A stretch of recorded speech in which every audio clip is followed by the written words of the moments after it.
to someone just like your mother, grandfather, or next door neighbor. These seniors are inspiring people with incredible stories to share, and they love to see you. The smiles you get back are priceless. Delivering with Meals on Wheels is easy, and you don't have to drive like me for it to be quick. You can volunteer your lunch break once a week or just once a month. With 1 in 6 seniors facing hunger and many more living in isolation, your lunch break can make a real difference. So, America, let's do lunch. Volunteer your lunch break at americaletsdolunch.org. This message brought to you by Meals on Wheels America and the Ad Council. Okay, Simon, what are you wearing right now? Nothing. That's right. And what do people normally wear? Clothes. Exactly. So now Mommy's going to teach you how to dress yourself. Clothes keep us warm, they look good, and if we go out without them, the neighbors will talk. So it's important to know how to get dressed. Here's how it's done. Underwear always comes first, name tag at the back, then pants, then shirt. Get the first button in the right hole, or you have to start all over. If you're wearing a tie, it goes over, round, through, and pull tight. Tuck your shirt into your pants and zip up your flap. Socks going first, then shoes right on right, left on left. With shoelaces, just take the ends, cross them over, switch the loops. The rabbit goes down the hole, pull tight, and you're left with bunny ears. I love bunnies. Good to know. Now remember, spots don't go with stripes, socks don't go with sandals, and if you've tucked in your shirt, wear a belt. Got it? Why are your pants on your head? Most parenting is hard to do in just 2 minutes. But spending just 2 minutes twice a day making sure they brush their teeth is easier and could help save them from a lifetime of tooth pain. For fun 2-minute videos to watch while brushing, visit 2min2x.org. That's 2min2x.org. A message from the Partnership for Healthy Mouths, Healthy Lives, and the Ad Council. So you see, son, good manners are very, very important. Someday, many years from now, when you're a grown-up, you'll be a man. And when you are, you should be a gentleman. Do you want me to go through it one more time? Yes. Yes, please. Yes, please. Exactly. Always say please, thank you, you're welcome, and excuse me. Sit up straight, hold doors open for ladies. If a door's shut, then knock first. Don't burp, don't swear, don't speak with your mouth full, don't reach across people's plates, keep your elbows off the table. What table? And don't interrupt. While we're at it, don't stare, don't use foul language, don't call people names, but do remember people's names. Always share your toys, play nice, and cover your mouth when you cough or sneeze. On the bus, give up your seat to anyone who has trouble standing. Bottom line, treat others the way you'd like to be treated. Got it? Got it. And stop picking your nose. Most parenting is hard to do in just 2 minutes.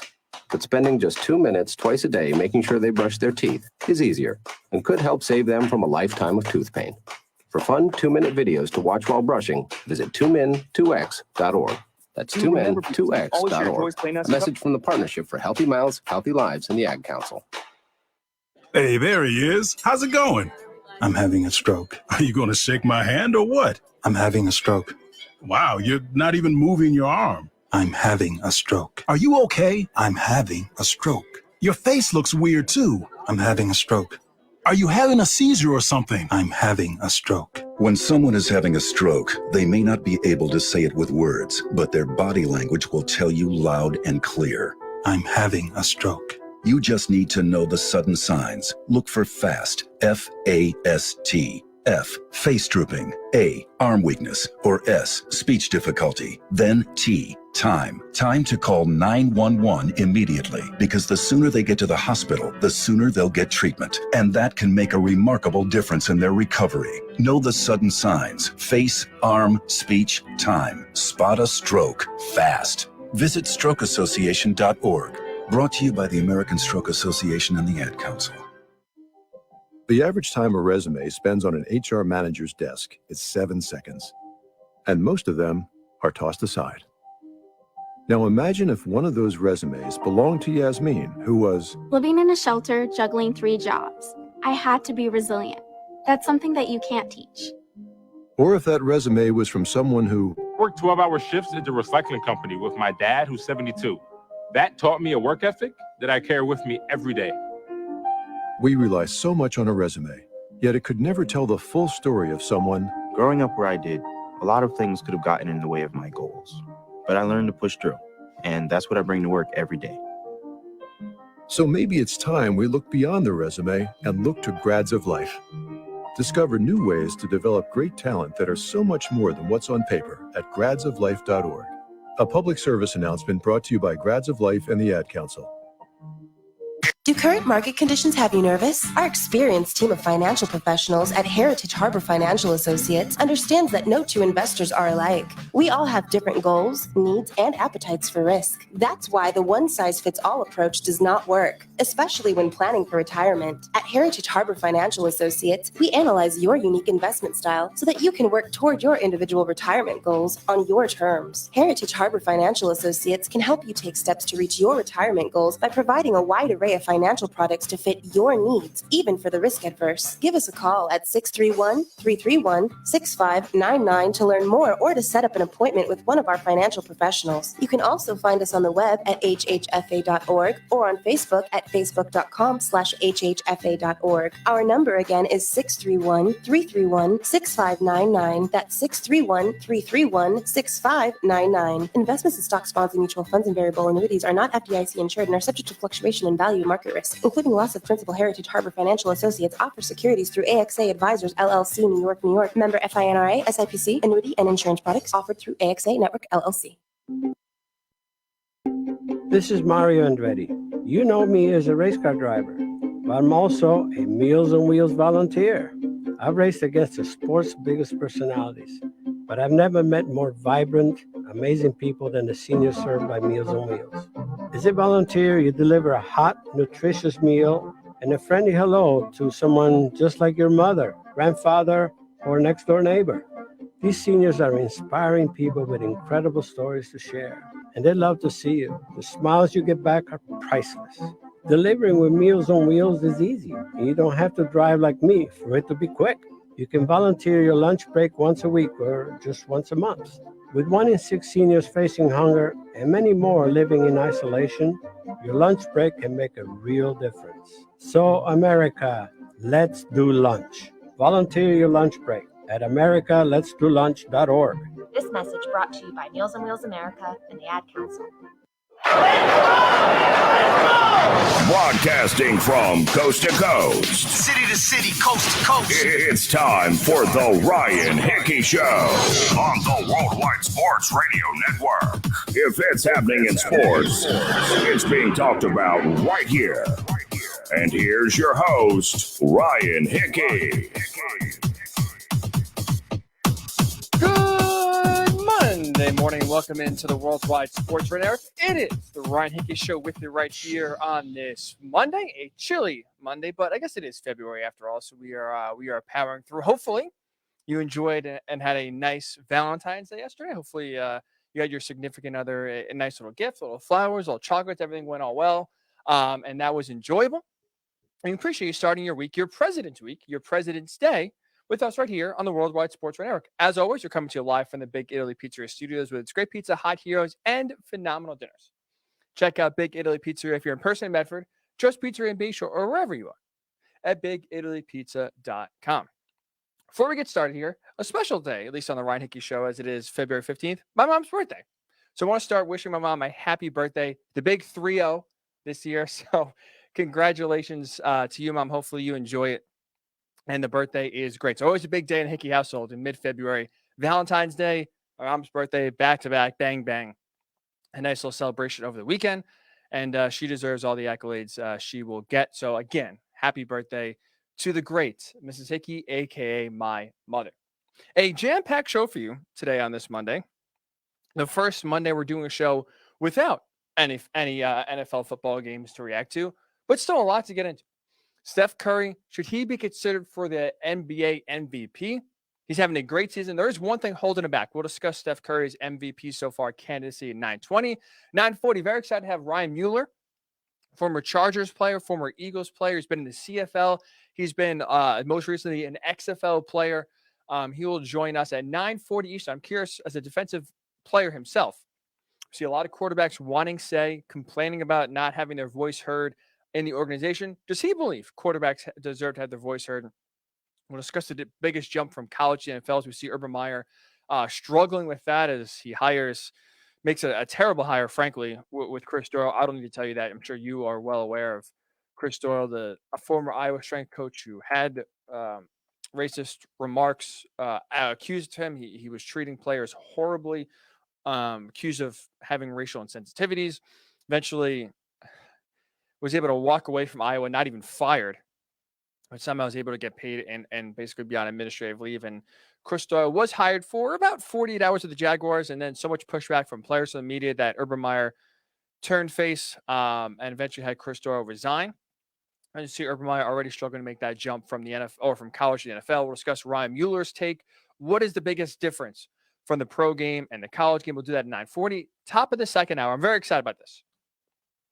It is award season, right? You have the Oscars, you have the Grammys, you have the Academy Awards. I'm not even sure if the Academy Awards and the Oscars are the same thing. I am so bad at award season. But with it, because it is award season, we are going to do our very own Ryan Hickey Show NFL Awards show. We'll put a bow, one last visit for the 2020 NFL season. We'll do that with our NFL Show Awards, 10 Eastern.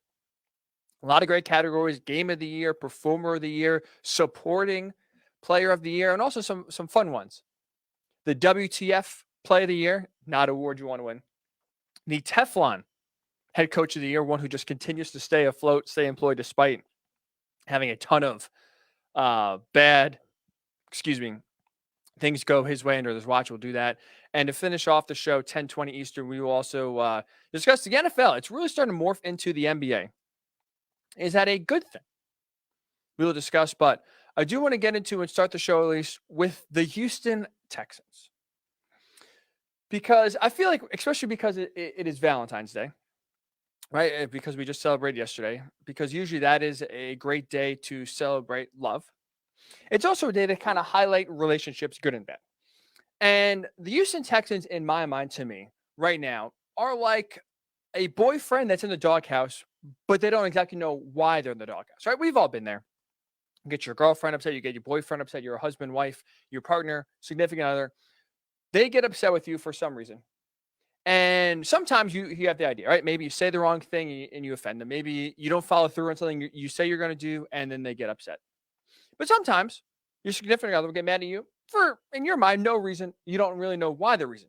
So what do? You try to win them back with different overtures. Hey, I'll send you flowers. I'll send you a nice text. Maybe, I think you're mad at me for one reason, so I'll fix that area up, whether it's being more on time, being whatever.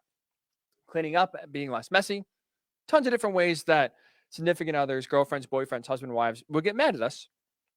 And if we don't know, we'll do different overtures and they go unnoticed, or maybe they don't really fix the issue. They're not working. Why is that? Well, it's because you don't really know the true reason why your significant other is mad at you.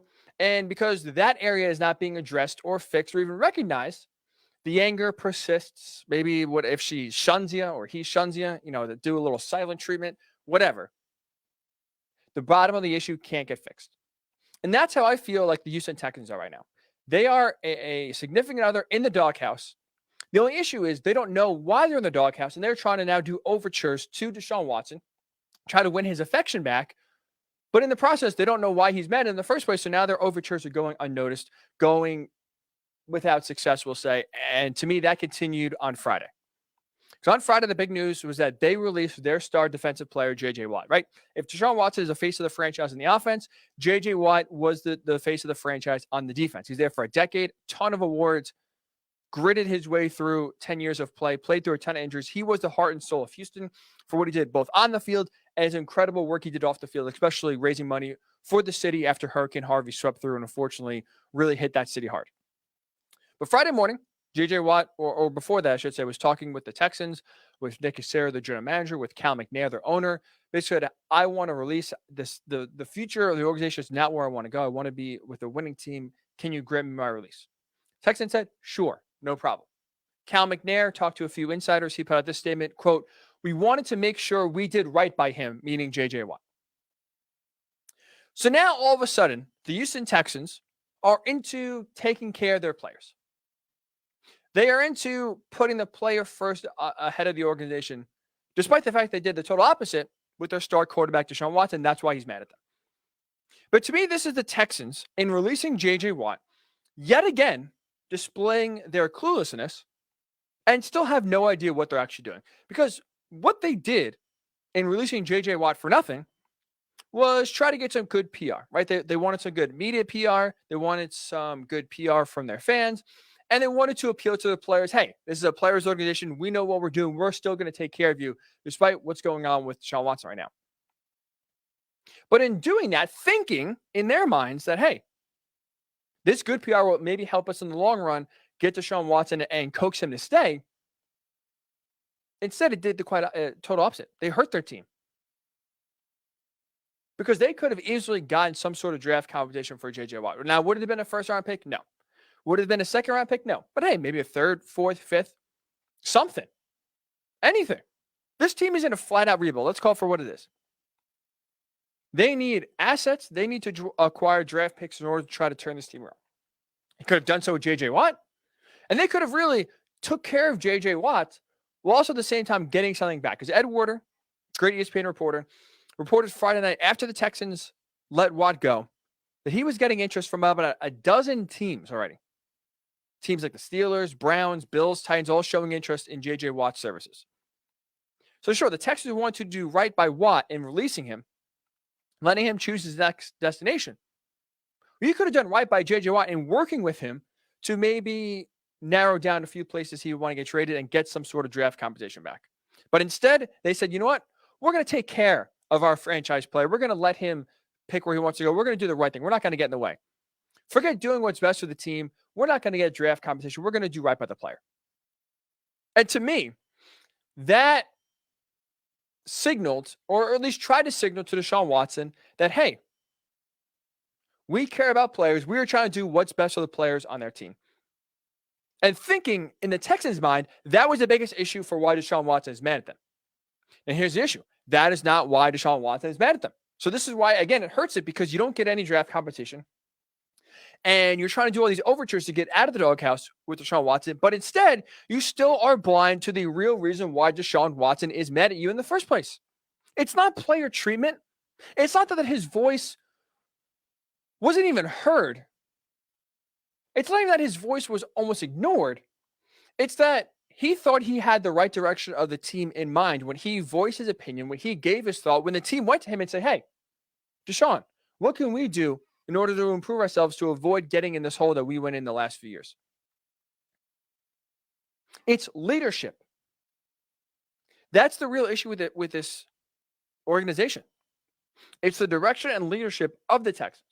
It's not player treatment. It's not giving one player a voice over another. It's literally starting at the top.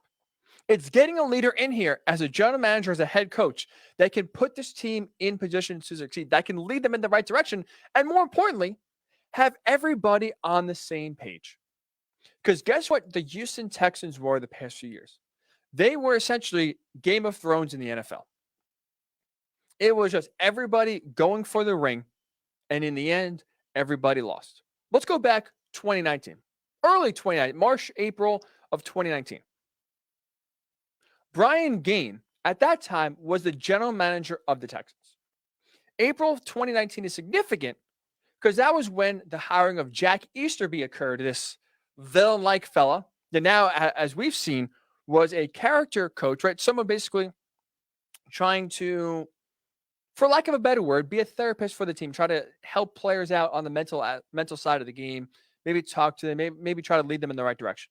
Nothing to do with football, nothing to do with decisions with football, but more off the field character coach.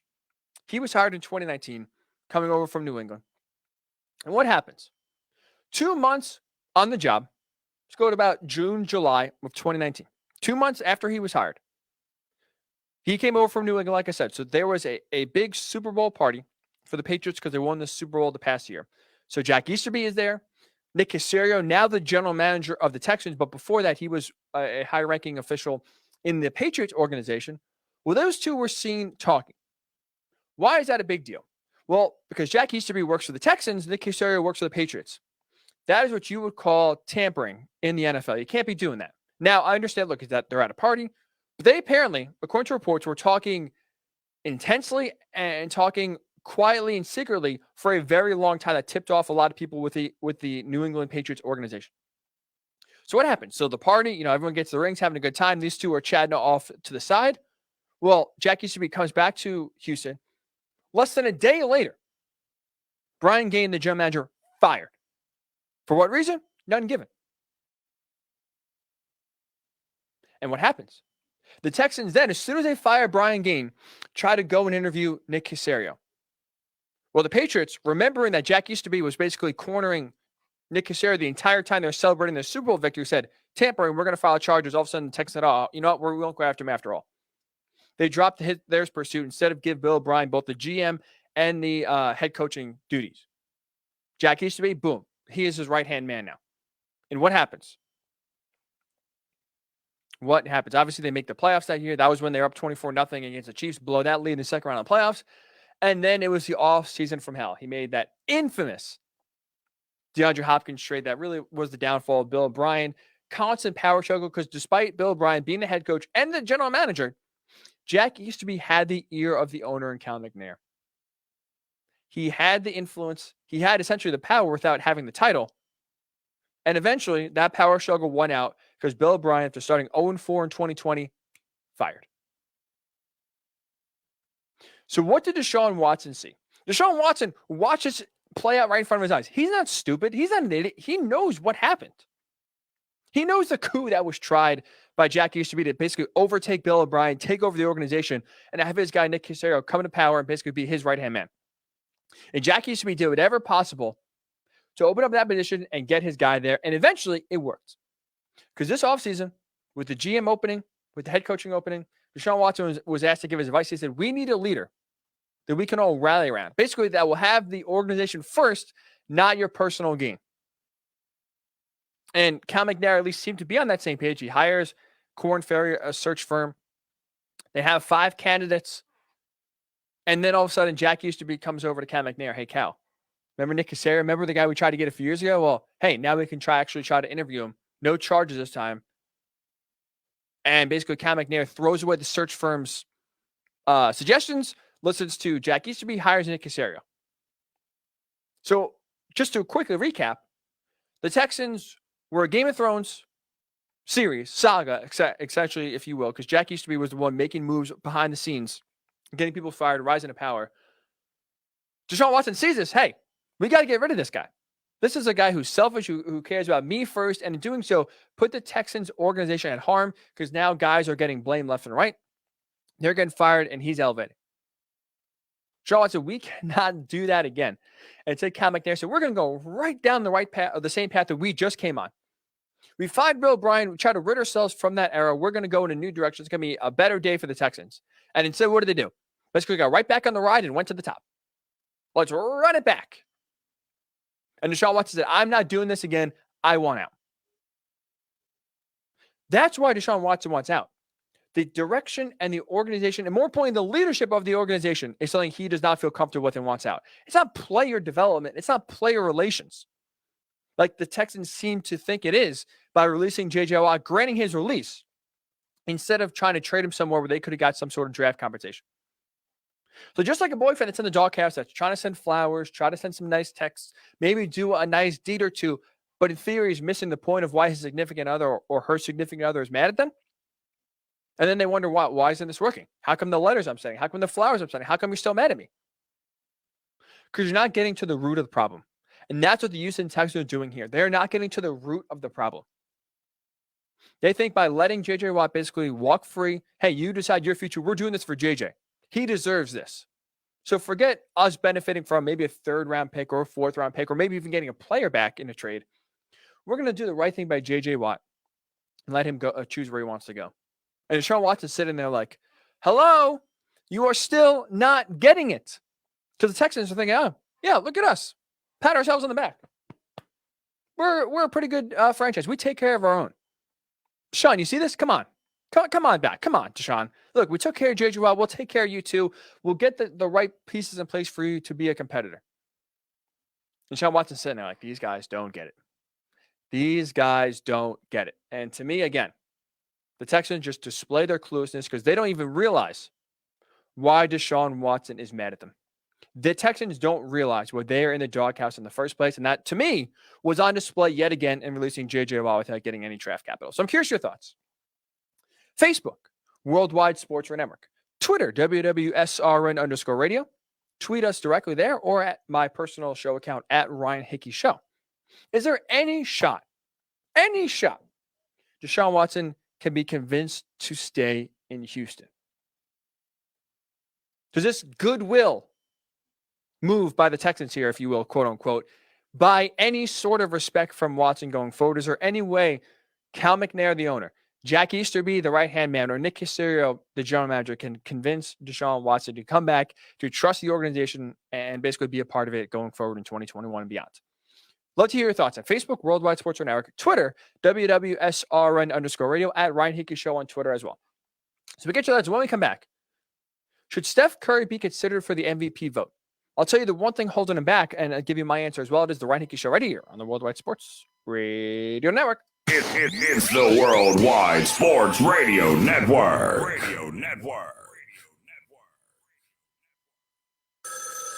Ranger Station, Ranger speaking. Hi, I'd like to report a bear hug. Uh-huh, okay. Well, we were building a bonfire, and I saw some, dry brush and leaves around, so, I said to move the bonfire somewhere else, and out of nowhere, Smokey Bear shows up and hugs me. So you noticed some wildfire hazards and moved your bonfire to a safer location. Yeah. Yeah, that's Smokey, all right. He likes it when people help prevent wildfires. It hits him close to home. Not everybody gets the hug, my friend. So that's pretty special to get a hug from Smokey Bear. So it was him. Hey, guys, I told you it was Smokey. Okay, well, congratulations, my friend. And thanks for calling. There are many ways to prevent a wildfire. Learn how you can do your part at SmokeyBear.com. Only you can prevent wildfires. Sponsored by the U.S. Forest Service, Ad Council, and your state forester. Hope you enjoyed your meal. And I just want to say, he's lucky to have a brother like you. Lucky? Caring for my brother is far from easy. Waking up every day, lifting him from the bed to the wheelchair to the car to get him to therapy on time, it's no small task between the doctors and the diagnosis, but nothing can disable this love. This is my big brother, my hero. He's part of me, like my arms and legs, so I'll be his. See, there's no time for tired. This starts again tomorrow. He'll be waiting for me. I wake up for him. I know he needs me, but I'm the lucky one, even though I need help now and then. If you're caring for a loved one, visit aarp.org/caregiving for care guides and community, or call 877-333-5885. Caregiving Resource Center. Support for your strength. Brought to you by AARP and the Ad Council. You're listening to the Worldwide Sports Radio Network. Welcome back to the Ryan Hickey Show, right here on the Worldwide Sports Radio Network.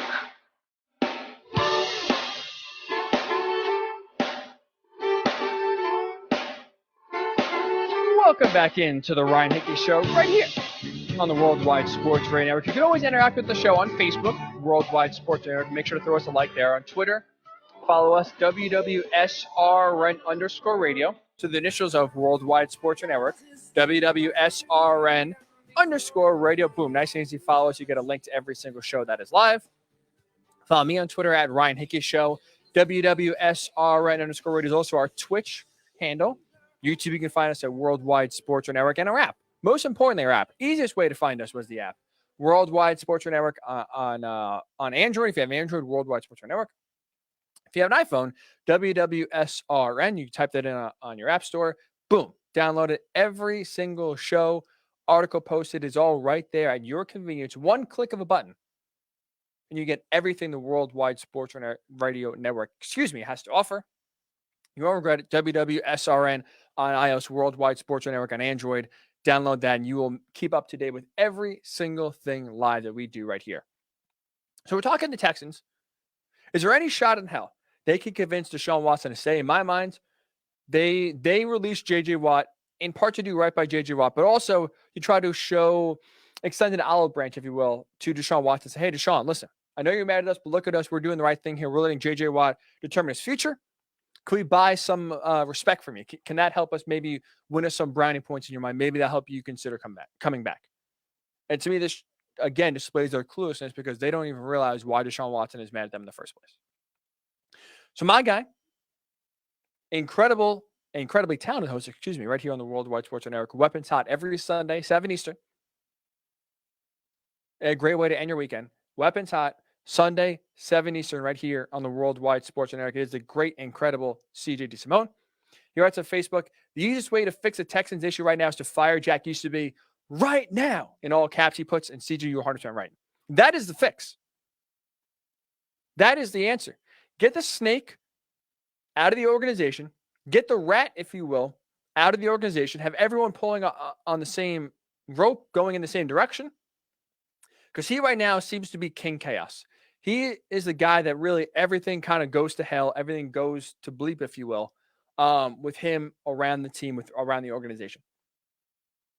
But CJ also writes, and this is part of the issue, because, again, it sounds very simple, right? Very obvious. Hey, well, why are you keeping a guy around that basically is causing all this chaos?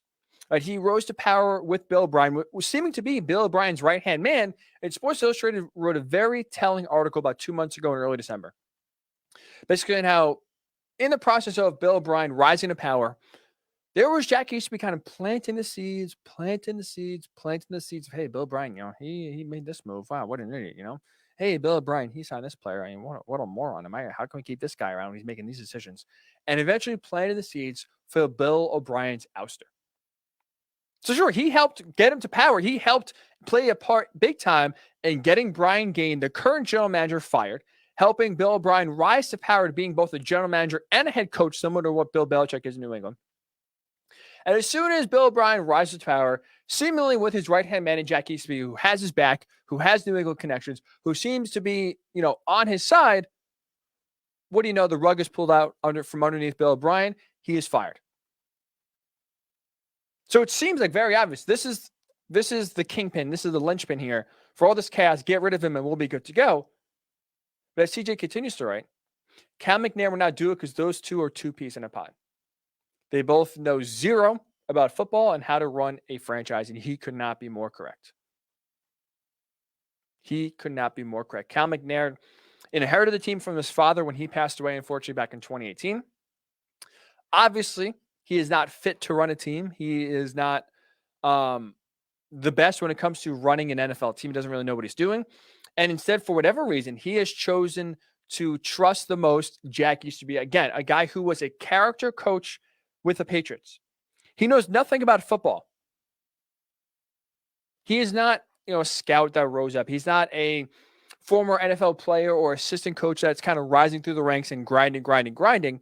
He is a player. Player. He is a personnel in the organization, a personnel member that, again, specializes more in off the field, trying to help the players with their mental health, trying to help them be better fathers, better people off the field, and kind of almost bring religion into it to try to help guide them to a better life, if you will. So it's all things outside of football. It's all, if you will, a therapist on the team, if you will. That was kind of his role. And now he's risen to power where he is basically Nick Casario's right-hand man in making football decisions. And he is the ear of the owner. So now where he is influencing hirings, firings more than anyone else,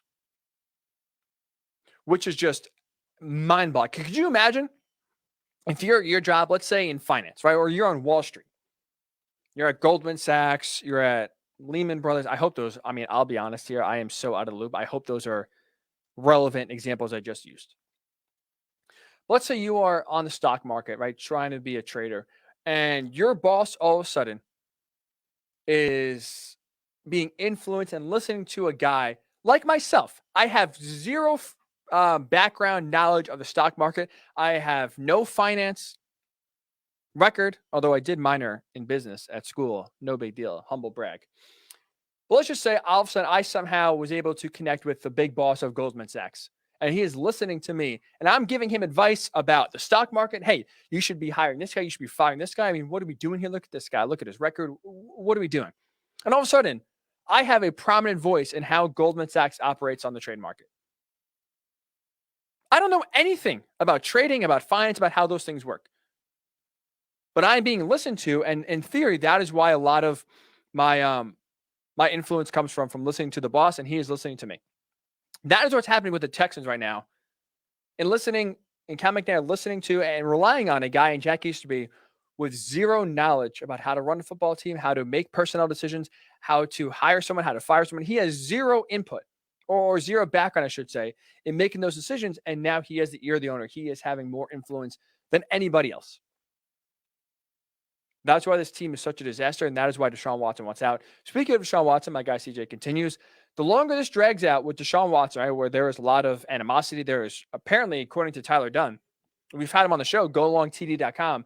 Ty Dunn on Twitter, he's a great follower and he's a great NFL mind, especially when it comes to long form profiles.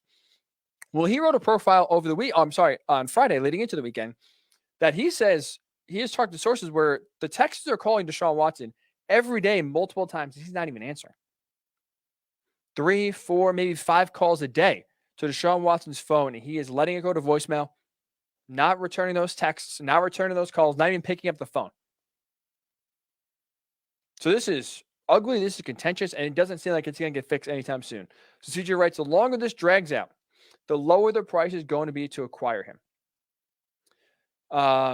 He writes, I know you'll disagree, but the Texans will have no choice but to deal him, and they're not going to get remotely what he's worth. CJ, I actually agree with you. To me, it's already set in my mind. They're trading him. There is zero chance in hell Deshaun Watson will be on this team week 1 in 2021. So I am totally with you, actually. I don't think they should, but they've gotten to themselves to a point where they don't have a choice. They have to trade him. And he's right. The longer this drags out, the price will lower, I think, a little bit. I don't think it'll work, because I still think the price is going to be high, because despite the Texans having no leverage, the interest from teams is what is going to keep the price up. Because think about it. I made the argument a few months ago when these rumors first came about, and it seemed like, hey, maybe Deshaun Watson could get traded. To me, in my mind, every team outside of the Chiefs has no excuse at least to get in the mix. Call and see what he's worth. Because whether it's because of age, production, or consistency, in my mind, he's an upgrade over every other quarterback in the NFL outside of Patrick Mahomes. So that price alone, or that interest alone, is going to keep the price very high because there's a lot of competition for trying to get Deshaun Watson's services. And now as the draft kind of comes near, we're closing in about 2.5 months away from the NFL draft.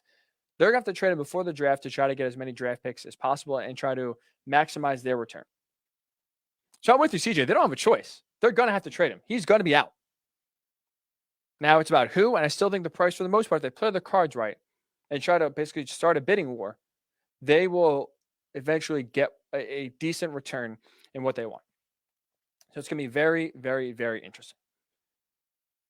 So we will continue this Texans talk. We'll continue the NFL talk with our next guest, Ryan Mueller. I'm very excited to talk to Ryan. He will be our next guest. Former Chargers player, Eagles player, played in the CFL with the Hamilton Tiger Cats. Most recently was an XFL member of the New York Guardians right here locally in the tri-state area. Also played at Kansas State as college ball. So I'm curious Ryan's thoughts, because we have a lot of NFL topics and storylines to get into. As a defensive-minded player, does he like quarterbacks trying to have more input? What's the biggest difference going from the college game to the NFL game? And he has an incredible story as well. His perseverance continues to move on. He continues to fight for his NFL career. So we'll discuss all that with Ryan Mueller next when the Ryan Hickey Show returns right here on the Worldwide Sports Radio Network. It's the Worldwide Sports Radio Network. Edward Lehman has been a trusted insurance advisor for over 16 years with insurance solutions for auto, home, commercial, life, and retirement. He's located at 54 Sunnyside Boulevard, Suite H in Plainview. That's just 1,000 feet south of 495. Local agent, local advice. The time to think about insurance is before you need it. So do yourself a favor, and before you pay your next insurance bill, give Ed and his team a call, 516-935-3900, or visit him online at www.allstate.com/EL. Edward H. Lehman Insurance is your trusted insurance advisor. Be fearless at MMA Long Island and Seituha Karate. Located at 28 Colt Court in Ronkonkoma, MMA Long Island is the martial arts school for you if you want to learn combat-proven techniques. Build confidence, discipline, and self-esteem while learning real martial arts to fight back against bullies, predators, and peer pressure. MMA Long Island offers group and private lessons for all ages and levels in traditional Goju-Ryu karate, MMA, and self-defense. MMA Long Island is one of Long Island's most affordable martial arts schools. There are no promotion, belt, or membership fees, and family discounts are available. All classes are taught by 7th degree black belt Sensei John Benedict with over 30 years teaching experience. So whether you want to get in the ring or protect yourself and your family, MMA Long Island can help you reach your goals. Visit MMALongIsland.com. That's MMALongIsland.com or call or text 516-381-9660. That's 516-381-9660. Take a look under your bed. Find stuff under there? What about jobs? No? Now try your basement. There's a pair of overalls that overall you're not so into anymore. A perfectly good laptop that hasn't sat in your lap in months. And even more stuff, but still no jobs? Well, you really have both. See, stuff is defined as household articles considered as a group. Sometimes this stuff is no longer needed. Wait, no longer needed? That can't be right. Because remember those jobs you were looking for? Those are really needed. And they're the stuff inside your stuff. Even inside that winter coat that moved with you to Phoenix. Our job is to unlock those jobs. And it starts when you donate your stuff to your local Goodwill. Here's how we do it. When you donate to Goodwill, we sell your stuff to provide job training for people right here in your community. So just by teaming up with Goodwill, you help create jobs. And isn't that worth partying with the leftover guitar from your 80s cover band? Goodwill. Donate stuff, create jobs. Find your nearest donation center at goodwill.org. A message from Goodwill and the Ad Council. Dear John, I was hoping it wouldn't come to this, but you've left me no choice. I'm leaving. Uncontrolled high blood pressure is really serious, and lately you seem to really not care. I've been there for you since day one, and I know you think I'm going to keep ticking. But no, my friend, I can quit whenever I want. Why can't we get back to the good times, when we were more active and ate more healthy foods, and you checked on me every once in a while? Is that too much to ask? I don't want to leave, but unless you stop ignoring me, what else am I supposed to do? Remember, when I quit, you quit.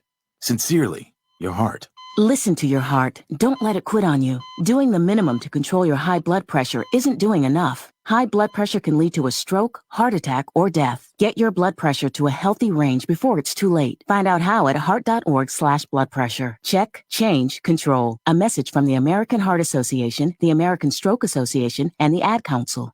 It's the Worldwide Sports Radio Network. Welcome back to the Ryan Hickey Show, right here on the Worldwide Sports Radio Network.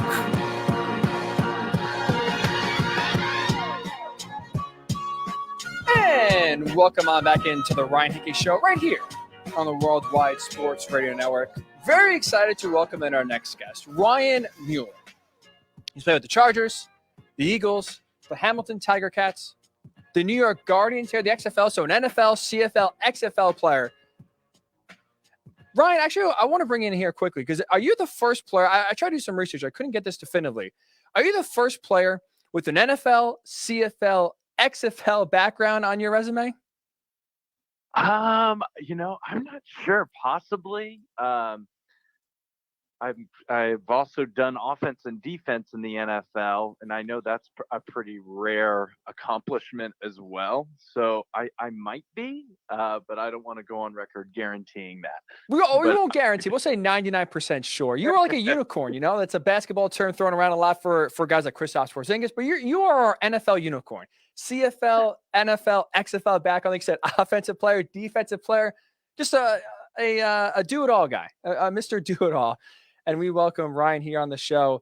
So yeah, that's add that to the resume, Ryan. That's a pretty cool accomplishment you can put on your list there.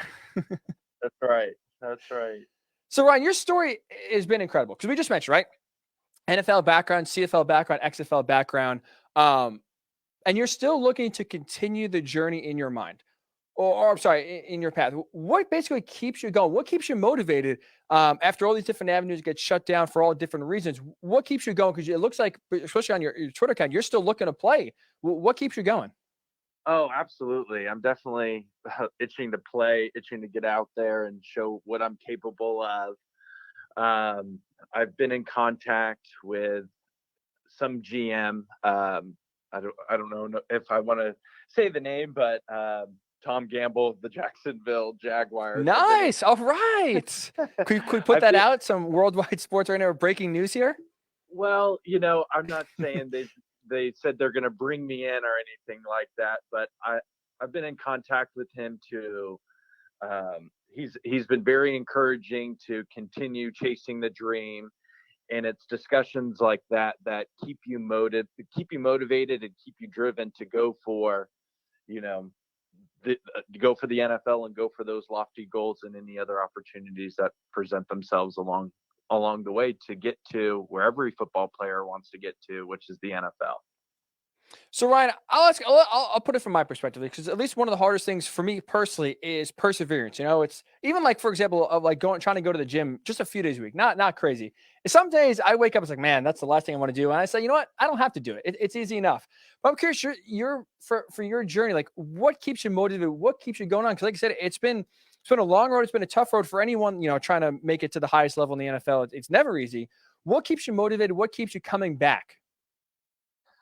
Oh, man, just the goal to reach the pinnacle of your career. And, I love the game. I love playing the sport. I love being around the guys. I love the process of training and working out and getting the best out of your body to prepare for battle and to be with the best of the best. I think that's what keeps me motivated. That's what gets me out of bed in the morning. Is I want to surround myself with the best athletes possible. And in order to do that, you got to train and work your freaking butt off, because that's what it takes to be amongst those guys. Talking to Ryan Mueller, who's been with the Chargers, the Eagles, the Hamilton Tiger Cats, the New York Guardians, and like Ryan said as well, defensive end at college at Kansas State, linebacker in the NFL, and also a little fullback as well. So he does it all in any league. He can play any position that he wants, and he's looking to continue the journey. Maybe with the Jaguars, we'll see. Rooting for you for sure, Ryan. So, but I want to go back before your professional career started. You're at Kansas State, and your journey is an incredible one, right? You walk on in Kansas State, eventually you earn a scholarship, then you become a starter, and before you leave, you earn Big 12 Defensive Lineman of the Year. I'm kind of curious, like, what was that journey like, kind of just grinding through and getting eventually to your point where you say you reached the pinnacle? I mean, you reached the pinnacle, if you will, at Kansas State, kind of going from the bottom as a walk-on, and then eventually leaving there as recognized as the best defensive lineman in the conference. What was that journey been like for you? It was definitely tough. Certainly a lot of perseverance, a lot of work ethic went into it. I had a lot of support from family, friends, and teammates. I credit a lot to my mentor, Coach Bill Snyder, who was very encouraging throughout my college football experience, and also my teammates who saw a lot of potential in me and encouraged me, and saw what I was about and saw that I really cared about the team and the team's success. And they believed in me and elevated my game and encouraged me to take football as far as you can. So you talk about the words perseverance, and that's exactly what your story was, especially at Kansas State. But I'm curious, because now, as you've seen, the college landscape is changing, right? Eventually, sooner rather than later, the one-time college or the one-time transfer portal use is going to be into effect, where basically anyone can transfer for free one time without sitting out a year. So now we're seeing a lot of players more and more often now as the years go on, utilizing the transfer portal, kind of going somewhere else, whether they're buried in the depth chart, don't like the coach, don't like the scheme. For whatever reason, there's plenty of reasons to leave, but we're seeing that portal be used more and more. Do you feel like that's not an easy way out? Because again, some players leave for all different reasons. Some are valid and justified, but for someone who kind of stuck around and did it the hard way, earned a scholarship, earned starting time, earned defensive player of the year, do you kind of see like the transfer portal is an easy way out, and maybe some kids are avoiding adversity, or is it, beneficial to where, some situations where you got to kind of take care of yourself, whatever it takes to get to the next level. If that means going somewhere else to start, that is the best way to do so. How do you kind of view the transfer portal and its increased use of late? Yeah, it's certainly interesting, but I think it varies on, what kind of position you play. Say you're a quarterback. Mm-hmm. I mean, quarterbacks, they got to play, they got to go to a school where they can play, where they can make an impact, where they can show what they can and cannot do, for a guy like me who was an outside linebacker or a pass rusher, we got 2 of those on the team. There's 2 spots available. Those are 2 ways to make an impact on game day. And from where I was coming from, I wasn't highly recruited in the first place. So finding another place to land was going to be very difficult for me if I even thought about ever transferring. And I felt walking onto the program, the longer I'm here, the longer I can establish relationships, the longer I can prove myself to my coaches of what I'm capable of doing. I believe in myself that I'm going to gain their trust over time. And if you gain your coach's trust and they see your work ethic and they see you improving every day in practice, that they're going to get you onto the field. And I felt like if I go there, in 5 years, I'll be able to prove to them I want to be here and I can be a player for you. Talking about Ryan Mueller, Chargers, Eagles, Hamilton Tiger Cats, and NFL Guardians, or New York Guardians, here with the XFL. As you just heard, former defensive end for Kansas City, at Ryan or R_Mueller44, R_Mueller44, if you want to follow Ryan on Twitter. So right now I'm curious, because your journey for the NFL at least started with the then San Diego Chargers. You were there until November. So I'm curious your thoughts. Seeing Philip Rivers in practice, seeing a guy like him, what was he like as a competitor facing him every day in practice? He was certainly intense when it was time to practice, when it was time to play. But in the locker room, he was laid back, cool, calm, collected. He knew how to have fun. And I was pretty much raised in Kansas City, and people in Kansas City do not really like Philip Rivers. They are not a fan of Philip Rivers. And so when people in Kansas City found out I was going to San Diego, they were like, "You're going to have to tell me what Philip Rivers is like." And I was like, okay, I wanted to give him the benefit of the doubt. And once I found out I made the team, I was on the practice squad there. I ended up living with a family for a short stint just because practice squad is such a revolving door. You can be on the team 1 week and then on your mom's couch the next week. So it can be very cutthroat. So I ended up staying with a family who ironically was next door neighbors with Philip Rivers. And he would take me to work in the morning. Oh, wow. He had me, he was like, "I want you to show up at my house at, 4 or 5 o'clock in the morning and we'll go to work." And I was like, okay, well, that's great. I got a free ride to work. And so I showed up at his house and, his gates opened up to his house. And there I am, standing with my backpack. And I'm thinking, okay, maybe he's coming out. And keep in mind, it's 4 o'clock in the morning. It's pretty dark outside. And all of a sudden, I hear like something moving around in the bushes. And where we're at is kind of like a desert area. Mm-hmm. So I don't know what kind of animals we got here.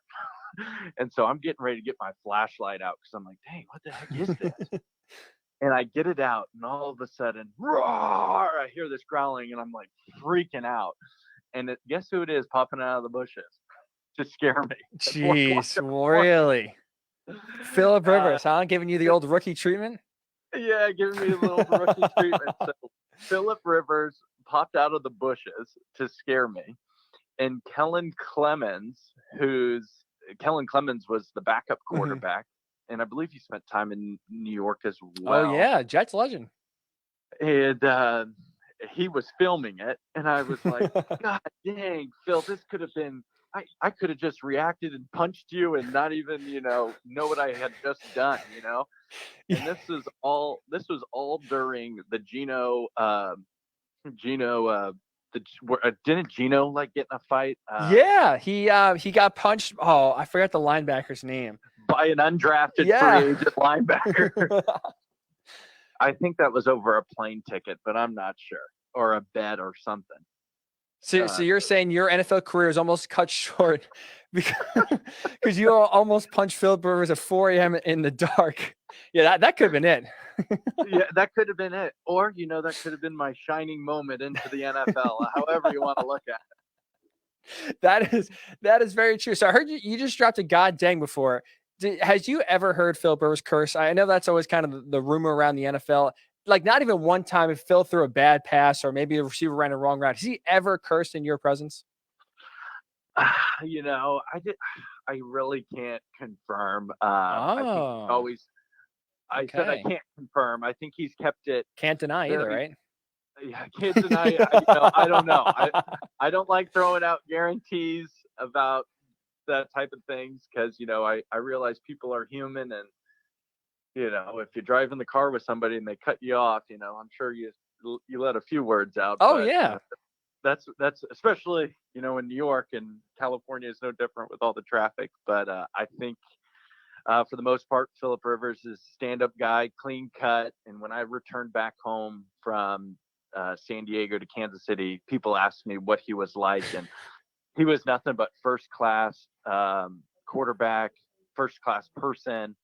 My very first day there in San Diego, he didn't even know my name, but he came up, or I had never even met him. He came right up to me, introduced himself to me, and told me he had heard about me and that I actually trained in Tennessee in preparation for the combine, and I worked out with his brother. And I just thought that was really big and cool of him. He didn't act big time, even though he is everything and more big time. He never acted like it, was first class. Awesome. Yeah, you always hear great things about Phil, and it's always kind of cool, especially for you to actually experience it. When these guys, right, despite all the fame, despite all the recognition, all the accolades, right, they still act like just, regular run-of-the-mill guys, treat you just the same because the fame doesn't go to their head. That's really cool. We're talking to Ryan Mueller, former Chargers, Eagles player, Hamilton Tiger Cats, New York Guardians, NFL, CFL, XFL, played his college ball at Kansas State. So, Ryan, I'm curious, in your time with San Diego, especially kind of being around Phil and kind of seeing how he operates, I know this was kind of almost a different time in the NFL, because even like 5 years ago, we've seen a lot of things change. But back then when you were with San Diego, did Phil, like what was did he have any, I guess, extra role in the front office, whether it was players, scheme, coaches' decisions? Because now you see Tom Brady goes down to Tampa Bay, kind of almost joins with Bruce Arians and Jason Light, the GM, almost as a three-headed consulting firm where they decide together, hey, what play should we run? What kind of players could we use here, especially on the offensive side? What kind of coaches work best? And obviously we saw that end in a Super Bowl. Did Phil have any kind of input or voice within the Chargers when you were there? I think all quarterbacks, can get you hired or fired. Okay. Yeah.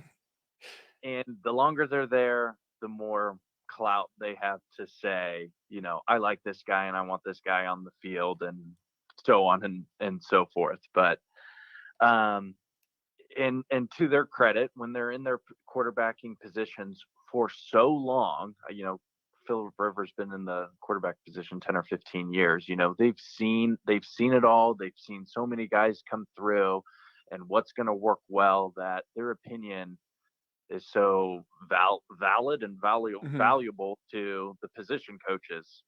So, because they're pretty much coordinators themselves, since they've been in the system or have seen a lot of systems and been in the NFL for so long that, whatever they say can carry a lot of weight.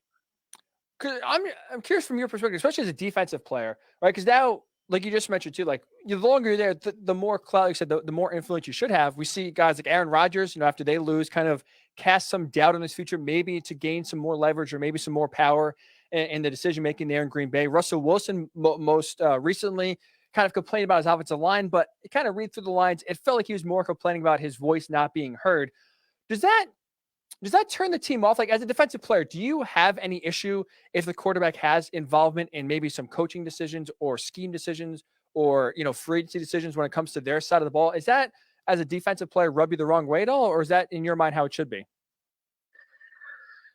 It's college football and NFL football is so different on how they handle media and talking about things in the public eye. You know, I came from a program at K-State where Bill Snyder, he did not encourage that you reveal anything that's going on, good, bad, or indifferent. You keep all of your responses very vanilla because everything you say can and will be used against you. And, you know, I think there's a lot of benefit to keeping things in-house, whether that's injuries, that's to protect you. Right. Whether that's frustrations, you come and talk to me. You know, you go talk to the boss. That's just kind of how things were handled at my university, and I've kept that. I've kept that with me going on with my career. So do you have? Oh, sorry, Ryan. I didn't mean to cut you off. You're fine, and I just think there's just a lot of benefit to that. Protects the team, protects the player, and it's all in house. So do you have an issue? Let's we don't have to throw any name, but let's just say the quarterback on your team, wherever you are, kind of voiced their frustrations, similar to what Aaron Rodgers or Russell Wilson did. Would that rub the team the wrong way? Would there have to be some apologies or explanations from the quarterback, or is it kind of understood that, hey, this is, especially in the NFL, this is the guy that kind of the team centers around. If he wants his voice heard, maybe he deserves it, sort of thing, or that kind of you'd have to have some team discussions and kind of maybe check him a little bit, if you will. No, I feel like that's. I feel like that's too. Oh, I don't know. Like, so if my quarterback came out and said those things, I wouldn't say, hey man, I need to talk to you. To me, that seems like we're handling issues like little ladies. We are professional football players. If my quarterback is frustrated, I'm inspired by it. I'm motivated by it. And that's going to encourage me to perform better. I don't take that criticism personally. I take it as that he's a human being venting that I'm back here in the quarterback pocket and I got guys who are out here trying to kill me. I need help, man. And I need you to play better. I need you to elevate your game. And if you got to say that to the public, to put the pressure on me, that's great. I'm a competitor. I'm an athlete just like you, and I'm going to give you my absolute best. So to me, I would spin it as motivating. That's good. Yeah, I mean, never. If you're watching live stream, I have zero and nowhere even close to being a professional player at all.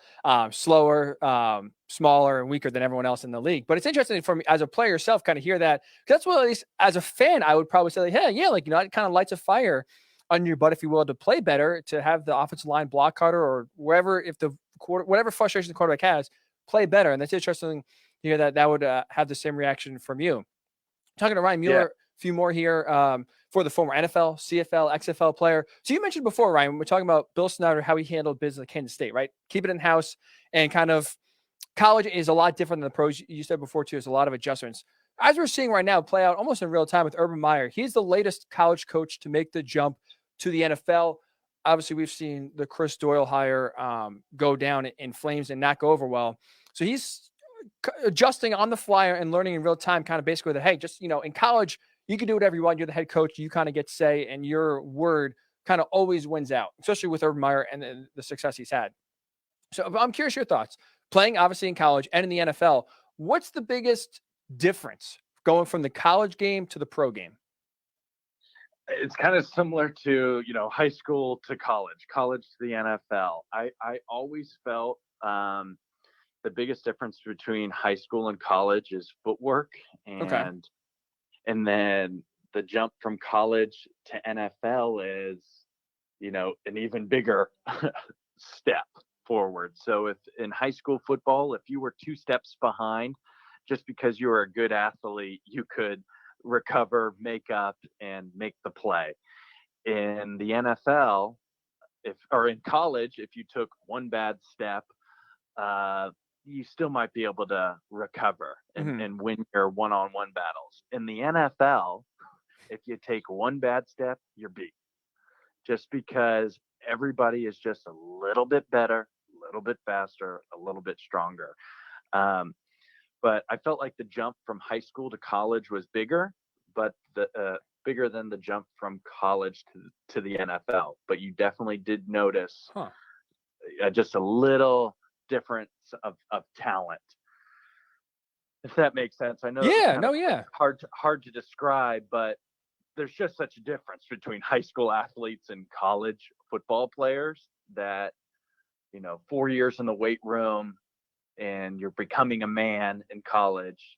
Once you get into the NFL, you're with other men who are just a few years older than you, not that much, but you're just as strong, you're just as fast. I would say people worked a whole lot harder in college than they do in the NFL.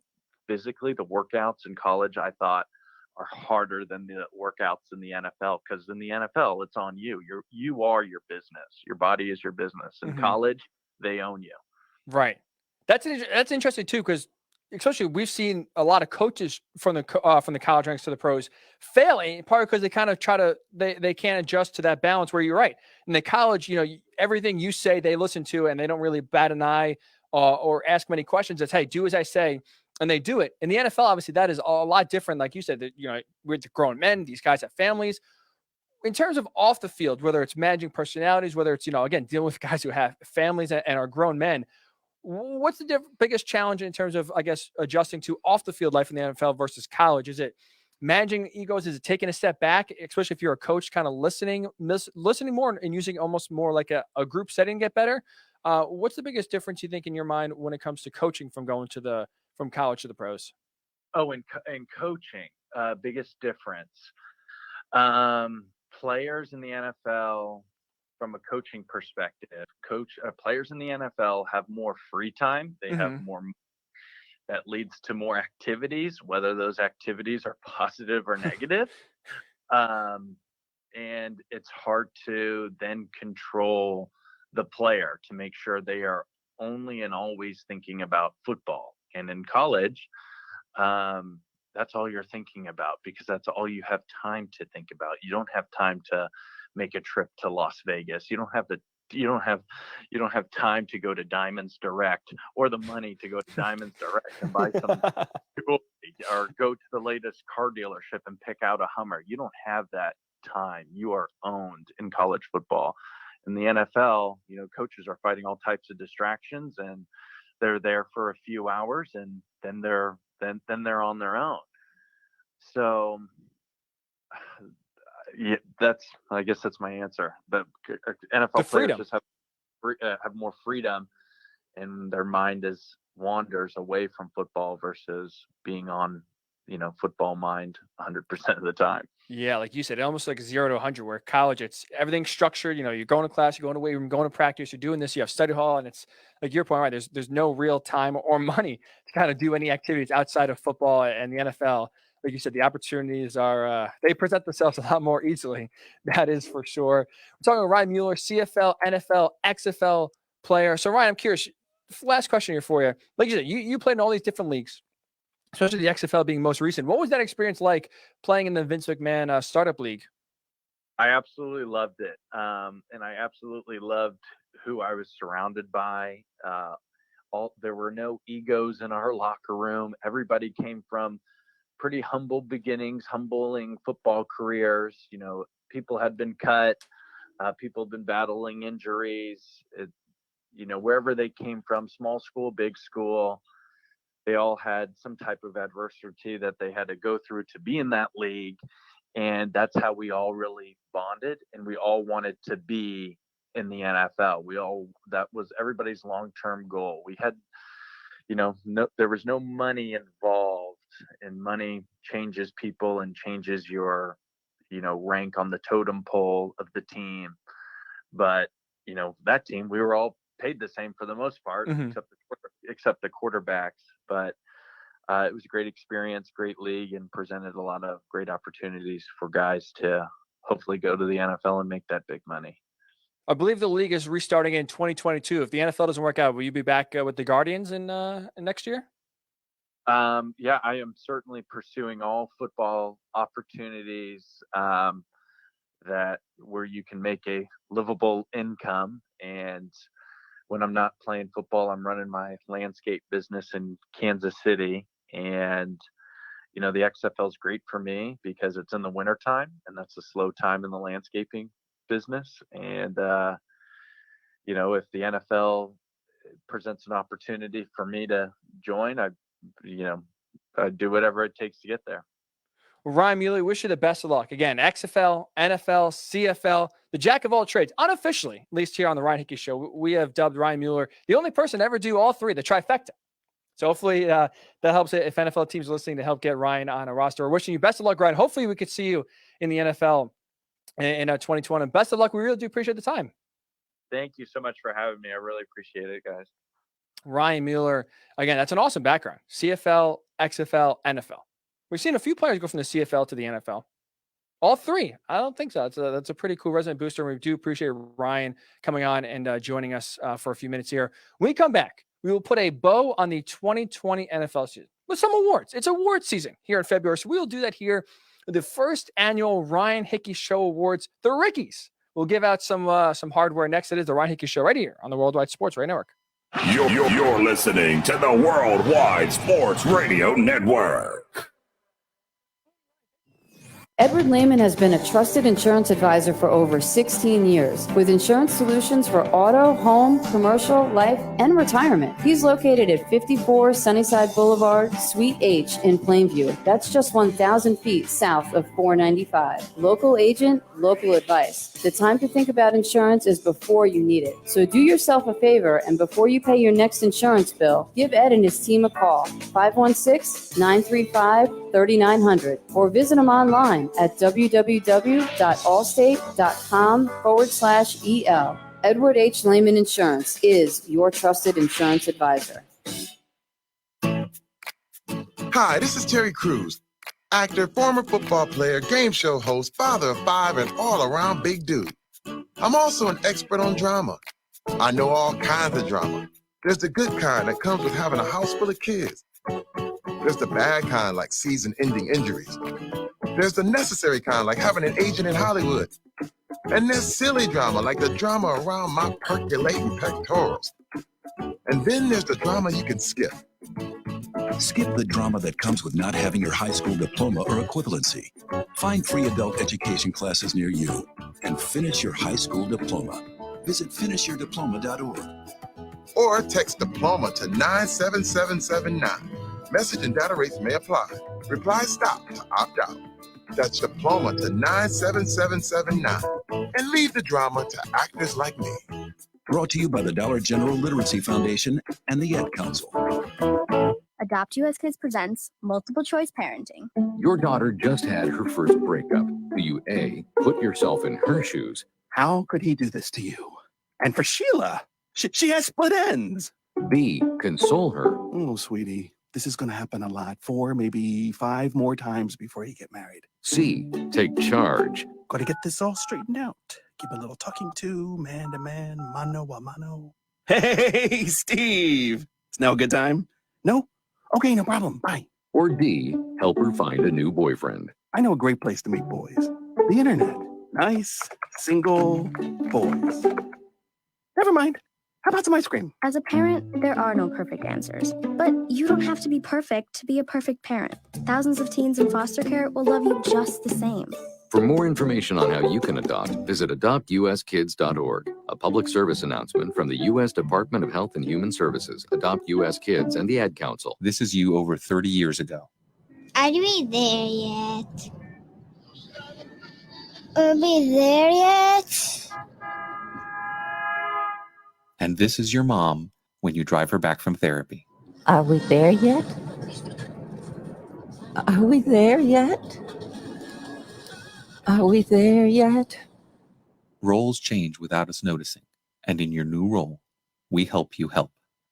AARP gives you the information to help care for your mom so that you can have patience with her, just like she did with you.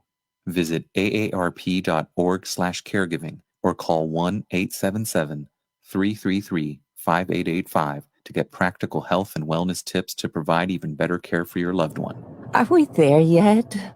Remember, visit aarp.org/caregiving. AARP, we help you help. A public service announcement brought to you by AARP and the Ad Council. You're listening to the Worldwide Sports Radio Network. Welcome back to the Ryan Hickey Show, right here on the Worldwide Sports Radio Network.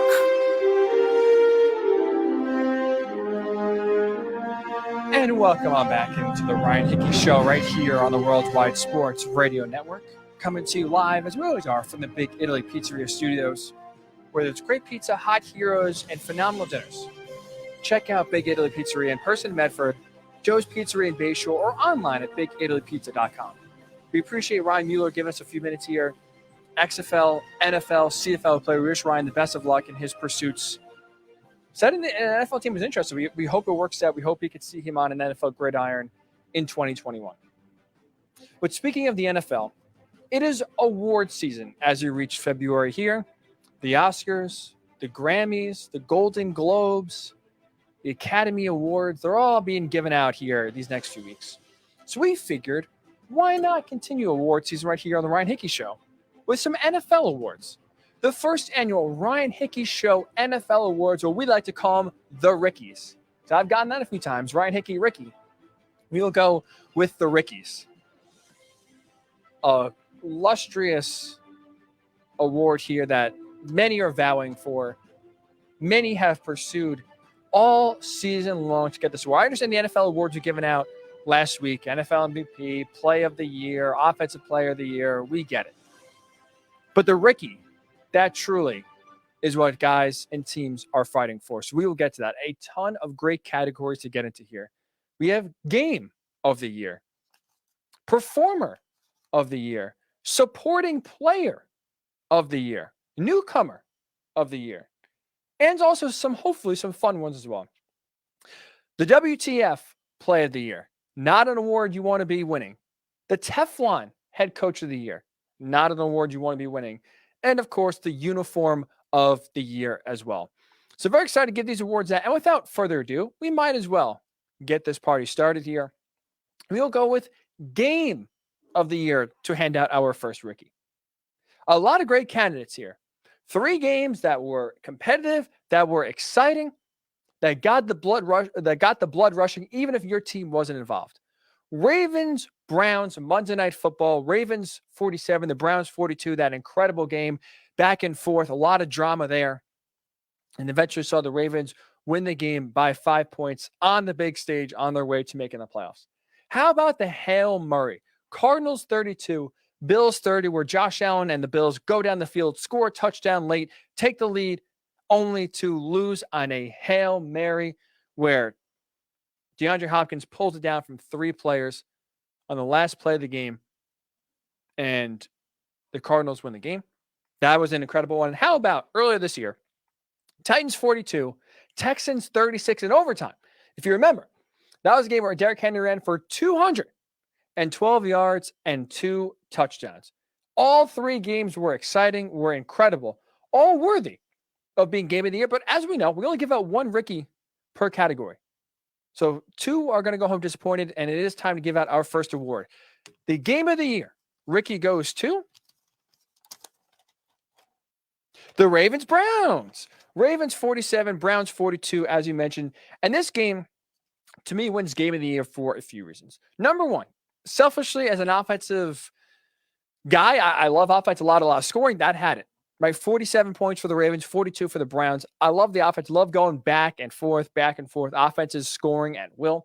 To me, that is what is exciting. That's what people want on the big stage on Monday Night Football. So everybody in real time was watching this shootout go down, which always leads to the excitement as well. You had a lot of drama because not only do you have a lot of points being scored, you had Poopgate. Did Lamar Jackson run to the locker room because he had some stomach cramps, quote unquote, or did he go to the locker room because he had a real cramp where he had to get that worked out, whether it was his forearm or his calf? He apparently had a few different cramps going on, a few different areas. But we've all been there. The way, if you saw the video of Lamar Jackson running to the locker room where those knees aren't bending, he's kind of waddling. He basically was waddling. We've all been there. We've all had to make that run before. So, hey, Lamar Jackson getting rid of some cramps. And then what happens? He comes back on the field and leads eventually a touchdown drive and helps lead the Ravens in the end to victory. You had a ton of different lead changes in this game, too, with 2 different times. The Browns ended up by 14 points, eventually came back, tied the game. And as we know, Justin Tucker, 55-yard field goal with just 2 seconds left to win the game before safety really ended it.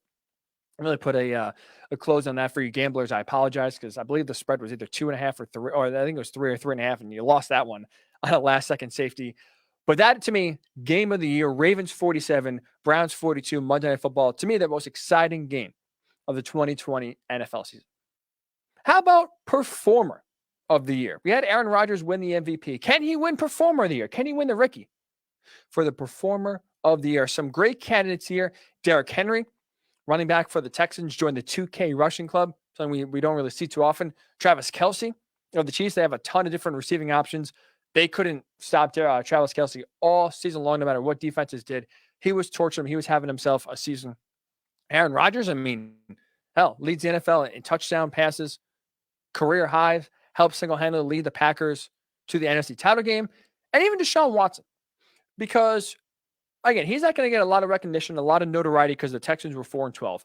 But despite having no offensive line to block for him, absolutely zero run game to rely on, and you traded away your best wide receiver on the team, he still threw for a career high in touchdowns at 33, a career low in interceptions, 7, and led the NFL in passing yards.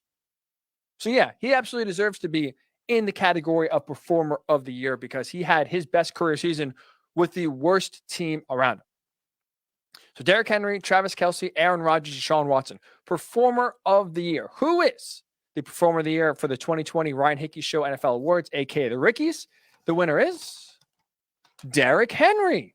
We will give this award to Derrick Henry despite the fact that Aaron Rodgers won the MVP for this reason. Aaron Rodgers' performance was amazing. And for the record, I would have voted if I had a vote. I don't. I don't know why I don't, but I don't. I would have voted Aaron Rodgers for MVP. To me, it wasn't even a question.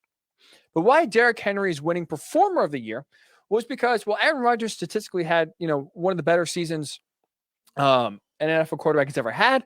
Well, he obviously dominated and led the charge this year in terms of quarterback play for the Packers. Derrick Henry did something that we don't really ever see from running backs, let alone where the game has gone now in the NFL. Because he registered 2,027 rushing yards for the season. He's just the 8th player in NFL history to eclipse that mark. Joining an exclusive club, and he ran for 17 touchdowns as well on the ground. But why Derrick Henry is getting this award is because the NFL doesn't run the ball anymore. It is a passing league. Aaron Rodgers, Deshaun Watson, Patrick Mahomes, throw. And the Titans are a throwback team where they are going to run the ball first and rely on Derrick Henry because Derrick Henry essentially is the quarterback of that team. If he gets going, if he has a great day in the ground, if his legs are churning, the Titans more likely are going to win. The Titans go as Derrick Henry goes. It's a lot of pressure to put on a running back. And he came through this year 2,000 rushing yards again. Just the 8th player in NFL history. And let's not forget, the NFL has been around for over 100 years. Only in the last, maybe we'll say decade, has passing the ball first become really the in vogue thing to do. So think about it. Let's say for 90 years out of the 100, running the ball was the way to do offense first. It was a running backs league. We're going to hand the ball off. We're going to try to establish the run first. And despite running backs being used more than ever, especially early on in the game, only 8 players in history have ever ran for 2,000 or more yards. So despite the fact that it is throw, a passing first league, Derrick Henry, a throwback NFL history, rushed for over 2,000 yards. I'm giving Derrick Henry the performer of the year because he made history really when it seemed almost impossible for running backs to make history. So congratulations to you, Derrick Henry. You take home the first ever Rickey for performance of the year. How about supporting player of the year? Because we just talked about it's a quarterback league, right? But those quarterbacks need help. Who are those receivers, running backs, tight end that really supported their quarterback this year to make them elevate their play? The candidates, very deserving. Devonta Adams of the Packers had a hell of a season, 18 touchdown receptions, number 1 in the NFL this year. Stephon Diggs, as we saw his transformation, he goes to Buffalo. All of a sudden, Josh Allen looks like one of the best quarterbacks in the NFL. He transforms that offense, helps transform Josh Allen's game to be one of the most dynamic and prolific in all the NFL. How about Dalvin Cook? Speaking of, kind of a throwback game, Dalvin Cook helped really get the Vikings going on the ground. Obviously, as we know, Kirk Cousins is going to win or lose the Vikings games.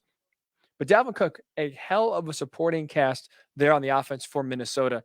He really had an incredibly good year, despite the fact that, unfortunately, the Vikings didn't do that well, but he deserves absolutely supporting player of the year. So Devonta Adams, Stephon Diggs, Dalvin Cook. Who will be the rookie for supporting player of the year? The award goes to Stephon Diggs. Congratulations to you, Stephon, because you single-handedly turned and transformed this Bills offense into one of the best in the NFL. Right? He's in Minnesota with Adam Thielen, with Kirk Cousins, gets traded in the offseason to go to Buffalo. And what happens? First in the NFL in receiving yards, 1,535. First in the NFL in receptions, 127. Josh Allen, when he targeted Stephon Diggs this year in the regular season, completed 76.5% of his passes that were directed to Stephon Diggs. This is all, by the way, without a true bona fide number 2 receiver. That's, to me, why Stephon Diggs is getting this award in the end. Because not only did he help transform Josh Allen's game, where all of a sudden Josh Allen's a turnover machine, someone who can't be trusted. As you know, if you listen to the show, I had a tough time, and I'm still really not fully on board the Josh Allen train. I want to see him do it again. But for 2020, he transformed Josh Allen's game where he will play well in some sense and really just play Barrett terribly, make some poor decisions, put the ball in harm's way, and eventually be the reason why maybe the Bills lose a game. He transformed that to where now Josh Allen's not only making winning plays, he is the reason why the Bills are winning games and winning a lot of games. His transformation, his being a number 1 stud receiver, where you throw the ball in Stephon Diggs' area and he will come down with it most of the time, that changed Buffalo's fortunes, and that which made them a 13-3 NFC or AFC title game team this year. So Stephon Diggs, you single-handedly, sir, helped change the Bills' offense turnaround in a positive. You changed Josh Allen's play. You changed the Buffalo passing game's play. That is why you win the rookie for supporting player of the year. How about newcomer of the year? Someone who was a rookie last year, made a big impact. I think this is one of the best rookie classes we've had in a while that I can remember, at least. Justin Jefferson coming on strong for the Vikings. Slow start early on, too, and he exploded on the scene for that Minnesota offense. Justin Herbert, a guy who we thought at least was going to spend most of his time on the bench this year backing up Tyrod Taylor. Instead, Taylor gets a bad injection. Unfortunately, punctured a lung. Couldn't start 10 minutes before the second game of the year. Justin Herbert gets tapped to be the starter. Doesn't give up the reins. Incredibly good year for Justin Herbert in that first year in the Charger system. And Chase Young goes to Washington already with a pretty good front seven, takes that front seven to an even better level. He was all over the field, registering sacks, registering quarterback pressures. He was in the backfield a lot, and that's why he deserves or is in the running for newcomer of the year. So Justin Jefferson, Justin Herbert, Chase Young. Who wins the rookie for the newcomer of the year? The rookie will go to Justin Jefferson. So despite the fact that Justin Herbert won Offensive Rookie of the Year in the NFL awards, Chase Young won Defensive Rookie of the Year in the NFL awards, I'm giving this award to Justin Jefferson, and here's why. 4th in all of the NFL this year. In all of the NFL, not just rookies, 4th in the NFL in receiving yards. He had 1,400 on the dot. Why is that significant? Because that was a rookie record. He broke the record of Anquan Boldin, of Randy Moss, of Odell Beckham Jr., great receivers, and in the case of Anquan Boldin, an incredibly talented receiver, and in the case of Randy Moss, one of the best receivers ever played the game. So he is doing something no other rookie in NFL history has ever done. Unfortunately for Justin Herbert, he had a great year. Obviously, it's a quarterback-driven league. And to surpass some odds, maybe play a lot better than anyone ever thought, absolutely, he deserves a lot of credit for that. But I'm going to go with the guy that is setting records, that not only did he set a rookie record with 1,400 receiving yards, not only did he finish 4th in the NFL in receiving yards, he did so after a pretty slow start. Let's not forget, the first 2 games of the year, before the Vikings even knew what they had in Justin Jefferson, he registered just 5 catches for 70 yards. That's it. So in 14 games, he balled out, basically accumulated just over 1,300 yards in that span, and he became the number 1 wide receiver when no one expected that. Taken later in the draft, passed over for guys like Jalen Reagor, CeeDee Lamb, Henry Ruggs. But Justin Jefferson comes in, no problem at all, takes over and dominates.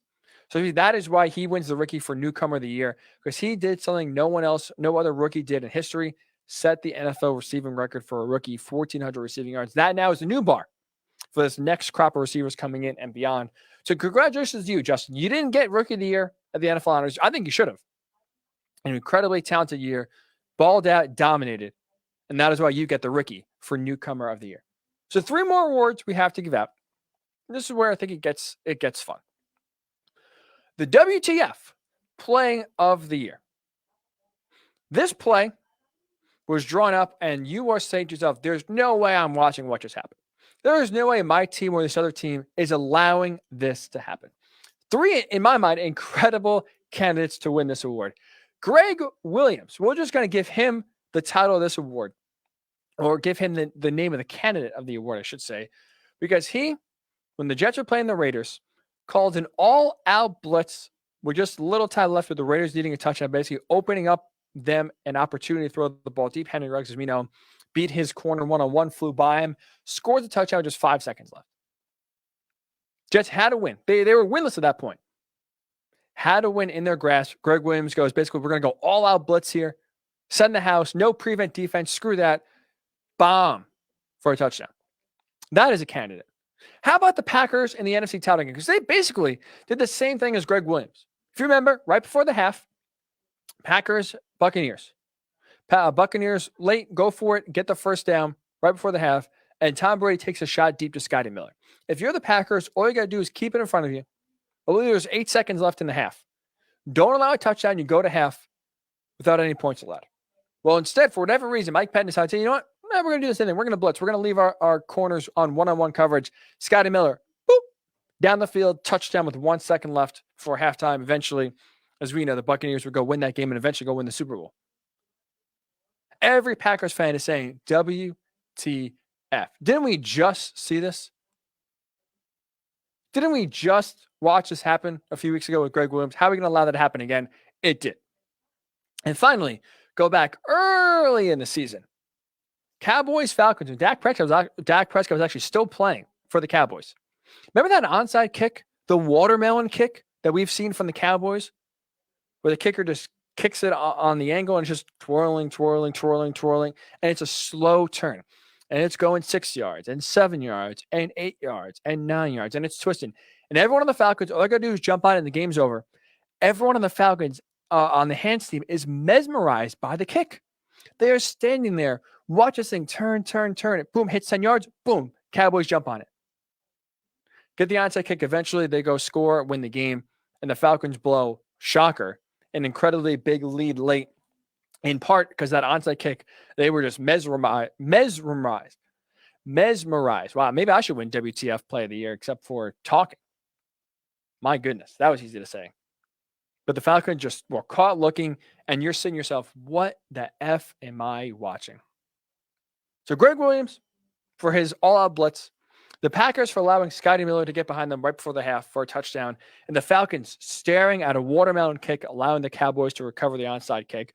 3 incredible plays for screaming, WTF. What is my team doing? All 3 willing candidates to win. We can only have one winner. The WTF Ricky goes to Greg Williams and the Jets. Come on down. I'm sure they are fired. Yeah, I think we actually have a standing ovation. Let's hear the fans. Wow, look at that. I think we have a Vegas-heavy crowd here today. But they are fired up. Greg Williams, I see he obviously unfortunately couldn't be here tonight. But he told me a few words, and he was fired up for this. Because in case you missed it again, it's third and the Jets are winning a game. Let's hold the phones here. The Jets are winless at this point. They are winning the game. At this point, I'm sure Jets fans are pissed because this is at the point in the season where they want to start losing games to get Trevor Lawrence in the number 1 pick. The Jets are actually winning a game. It is 3rd down and 10 from the Jets' 46-yard line. The Raiders need a touchdown to win the game. What does Greg Williams do? On 3rd and 10 from the 46, he says, you know what? We're sending the house. All out blitz. One-on-one coverage. Everyone else is blitzing. Well, that's genius because guess what? You're going to allow the fastest guy in the field than Henry Ruggs. One-on-one. He just runs deep. Derek Carr sees it. 46-yard touchdown bomb with just 5 seconds left. and the Raiders win 31-28. Greg Williams fired the next day. That's a play where I will never forget watching that live, laughing at the TV. Just laughing because it's like, all right, there's no way the Jets are going to win this game. The drive before the Raiders are moving down the field. It looks like they're going to score a touchdown. No way the Raiders are going to lose this game. And instead, turn the ball over. Jets get a stop with just like over a minute left. Raiders have a few timeouts, but this game is over. Jets go 3 and out. Raiders get the ball back. Still, no timeouts, little time left. You need a touchdown. You have to basically almost sabotage the game on your own volition in order to lose this game. That is what Greg Williams did. Sends an all-out blitz, and the Jets go home losers that day, and Greg Williams loses his job. So congratulations to you, Greg, because even though you're a loser in that moment, you're a winner here on the first annual Ryan Hickey Show NFL Awards. So congrats. I know you take that with you. Hopefully put that trophy on your mantle and display it proudly, Greg. You are a first ever Ricky winner. Don't take that lightly. So 2 more awards here. In that same vein as the WTF Play of the Year, we will go the Teflon Coach of the Year. This coach has persevered through bad offense, bad defense, bad overall season in 2020. As we've seen, Black Monday comes, and it isn't very kind to NFL coaches who have bad years. But somehow, these 3 coaches defied odds. They slipped through the cracks, and they are employed by their current team heading into 2021. Matt Nagy of the Chicago Bears. Zach Taylor, who there was some blame, and I am one of those people who blame Zach Taylor directly for Joe Burrow tearing his ACL because he's throwing the ball more than any other quarterback in the NFL at the time. Joe Burrow led the NFL in attempts at the time he tore his ACL, despite the fact that the offensive line stunk, 0 protection, the receivers aren't great, and he's still throwing the ball 40, 50, 60 times a game. Brutal job by Zach Taylor. He eventually helps get his star number 1 pick hurt. And Vic Fangio of the Broncos. Defensive stalwart coach, not great defense. The offense with Drew Lock really can't figure it out. Doesn't help that John Elway is in charge of getting the quarterbacks for you. But either way, Vic Fangio, not a great hire, not a sexy hire. You figured the NFL is with the way the NFL is going, maybe they'll go an offensive-minded coach. But Vic Fangio somehow defies the odds, still employed by the Broncos heading to 2021. So Matt Nagy, Zach Taylor, Vic Fangio for Teflon Coach of the Year. Can't get rid of them. The Ricky goes to Matt Nagy of the Chicago Bears.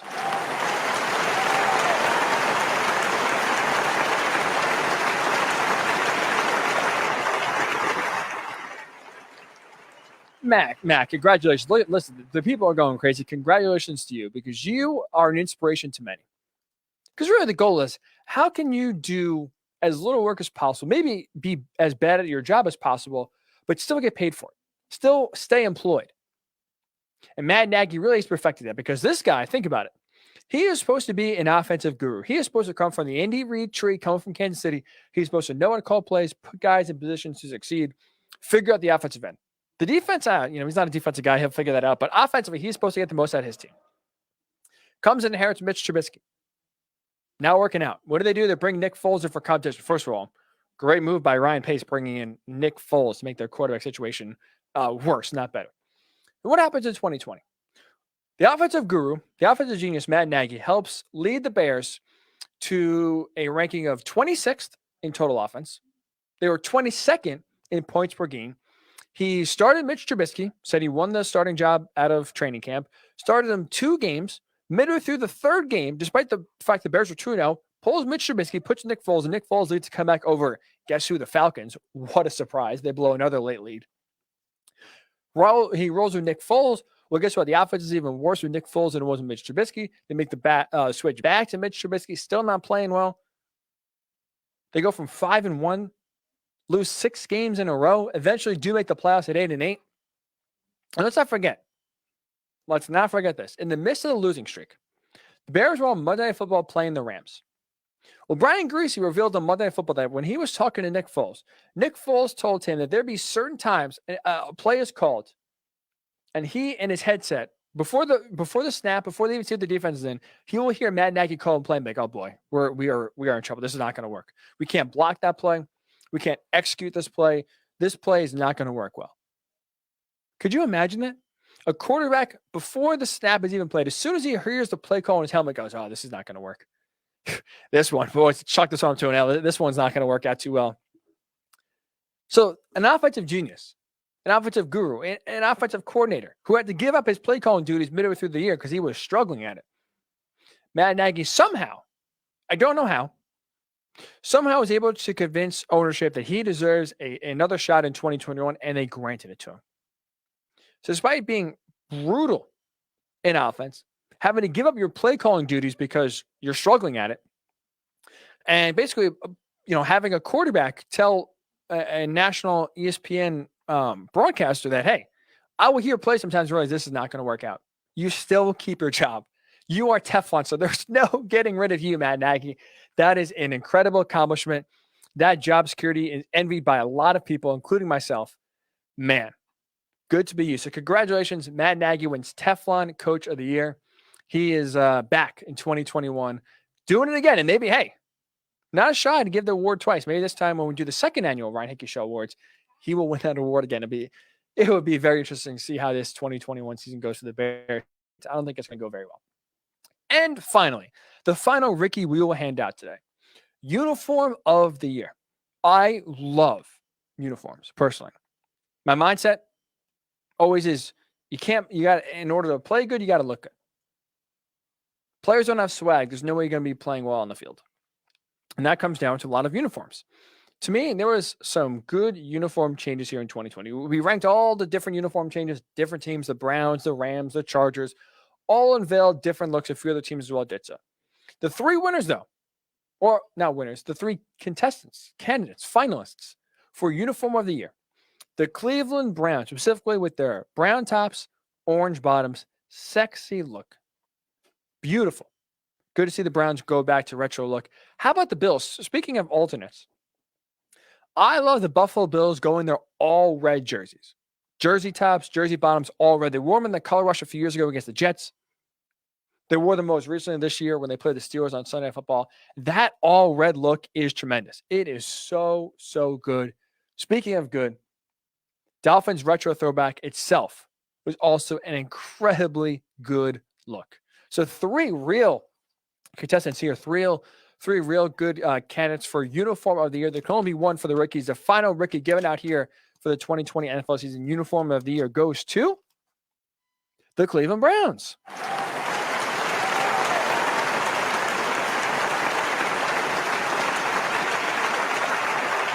Congratulations to you, Cleveland. We gave them the number one spot when the new uniforms were revealed earlier this year when they announced that they were going back to their retro look. Oh, this is incredible. You can't lose. And boy, did they crush it. The brown top, specifically with the orange bottoms, going back to the old school look. It is so good. So clean. And I'll say this. I don't think it's a coincidence that the Browns go back to their old school look good on the field, and all of a sudden now their record starts to reflect how good they look in those uniforms. And they made the playoffs for the first time since 2002. Are we going to say that the uniforms had nothing to do with it? I don't think so. Look good, play good. It's a true motto. It's a true theory. I think that played out well here in Cleveland. So congratulations to you, Cleveland. Oh, they're playing the music. Got to wrap it up. Congratulations to you, Cleveland. 2020 Ricky for uniform of the year. So I'm curious your thoughts. So we give out the rookies here. Do you have any disagreements with newcomer of the year, Teflon Coach of the Year, Play of the Year, WTF Play of the Year, Supporting Player, Performer of the Year, Game of the Year? Love to hear your thoughts. Any disagreements? Worldwide Sports Network on Facebook, WWSRN_radio on Twitter, at Ryan Hickey Show, also on Twitter. We'll get your thoughts. And when we come back, the NBA, we'll finish up with this. The NBA is morphing into the NFL. Oh, I'm sorry. Wow, I'm great at my job. The Ricky for worst talk show host of the year. Let me just open it up. Oh, Ryan Hickey. Look at that. Perfectly on time. The NFL, I should say, is morphing into the NBA when it comes to one category. Is this a good thing? I'll tell you what it is and my thoughts next. It is the Ryan Hickey Show right here on the Worldwide Sports Radio Network. The Worldwide Sports Radio Network. Edward Lehman has been a trusted insurance advisor for over 16 years with insurance solutions for auto, home, commercial, life, and retirement. He's located at 54 Sunnyside Boulevard, Suite H in Plainview. That's just 1,000 feet south of 495. Local agent, local advice. The time to think about insurance is before you need it. So do yourself a favor, and before you pay your next insurance bill, give Ed and his team a call, 516-935-3900, or visit them online at www.allstate.com/EL. Edward H. Lehman Insurance is your trusted insurance advisor. Be fearless at MMA Long Island and Setuha Karate. Located at 28 Colt Court in Ronkonkoma, MMA Long Island is the martial arts school for you if you want to learn combat-proven techniques, build confidence, discipline, and self-esteem while learning real martial arts to fight back against bullies, predators, and peer pressure. MMA Long Island offers group and private lessons for all ages and levels in traditional Goju-Ryu Karate, MMA, and self-defense. MMA Long Island is one of Long Island's most affordable martial arts schools. There are no promotion, belt, or membership fees, and family discounts are available. All classes are taught by 7th degree black belt Sensei John Benedict with over 30 years teaching experience. So whether you want to get in the ring or protect yourself and your family, MMA Long Island can help you reach your goals. Visit MMALongIsland.com. That's MMALongIsland.com, or call or text 516-381-9660. That's 516-381-9660. Take a look under your bed. Find stuff under there? What about jobs? No? Now try your basement. There's a pair of overalls that overall you're not so into anymore. A perfectly good laptop that hasn't sat in your lap in months. And even more stuff, but still no jobs? Well, you really have both. See, stuff is defined as household articles considered as a group. Sometimes this stuff is no longer needed. Wait, no longer needed? That can't be right. Because remember those jobs you were looking for? Those are really needed, and they're the stuff inside your stuff. Even inside that winter coat that moved with you to Phoenix. Our job is to unlock those jobs, and it starts when you donate your stuff to your local Goodwill. Here's how we do it. When you donate to Goodwill, we sell your stuff to provide job training for people right here in your community. So just by teaming up with Goodwill, you help create jobs. And isn't that worth parting with the leftover guitar from your 80s cover band? Goodwill. Donate stuff, create jobs. Find your nearest donation center at goodwill.org. A message from Goodwill and the Ad Council. It's the Worldwide Sports Radio Network. Welcome back to the Ryan Hickey Show, right here on the Worldwide Sports Radio Network.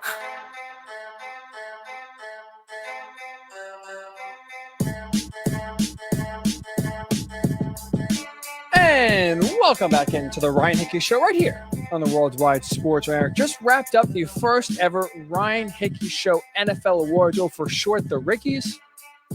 Congratulations to all of the winners.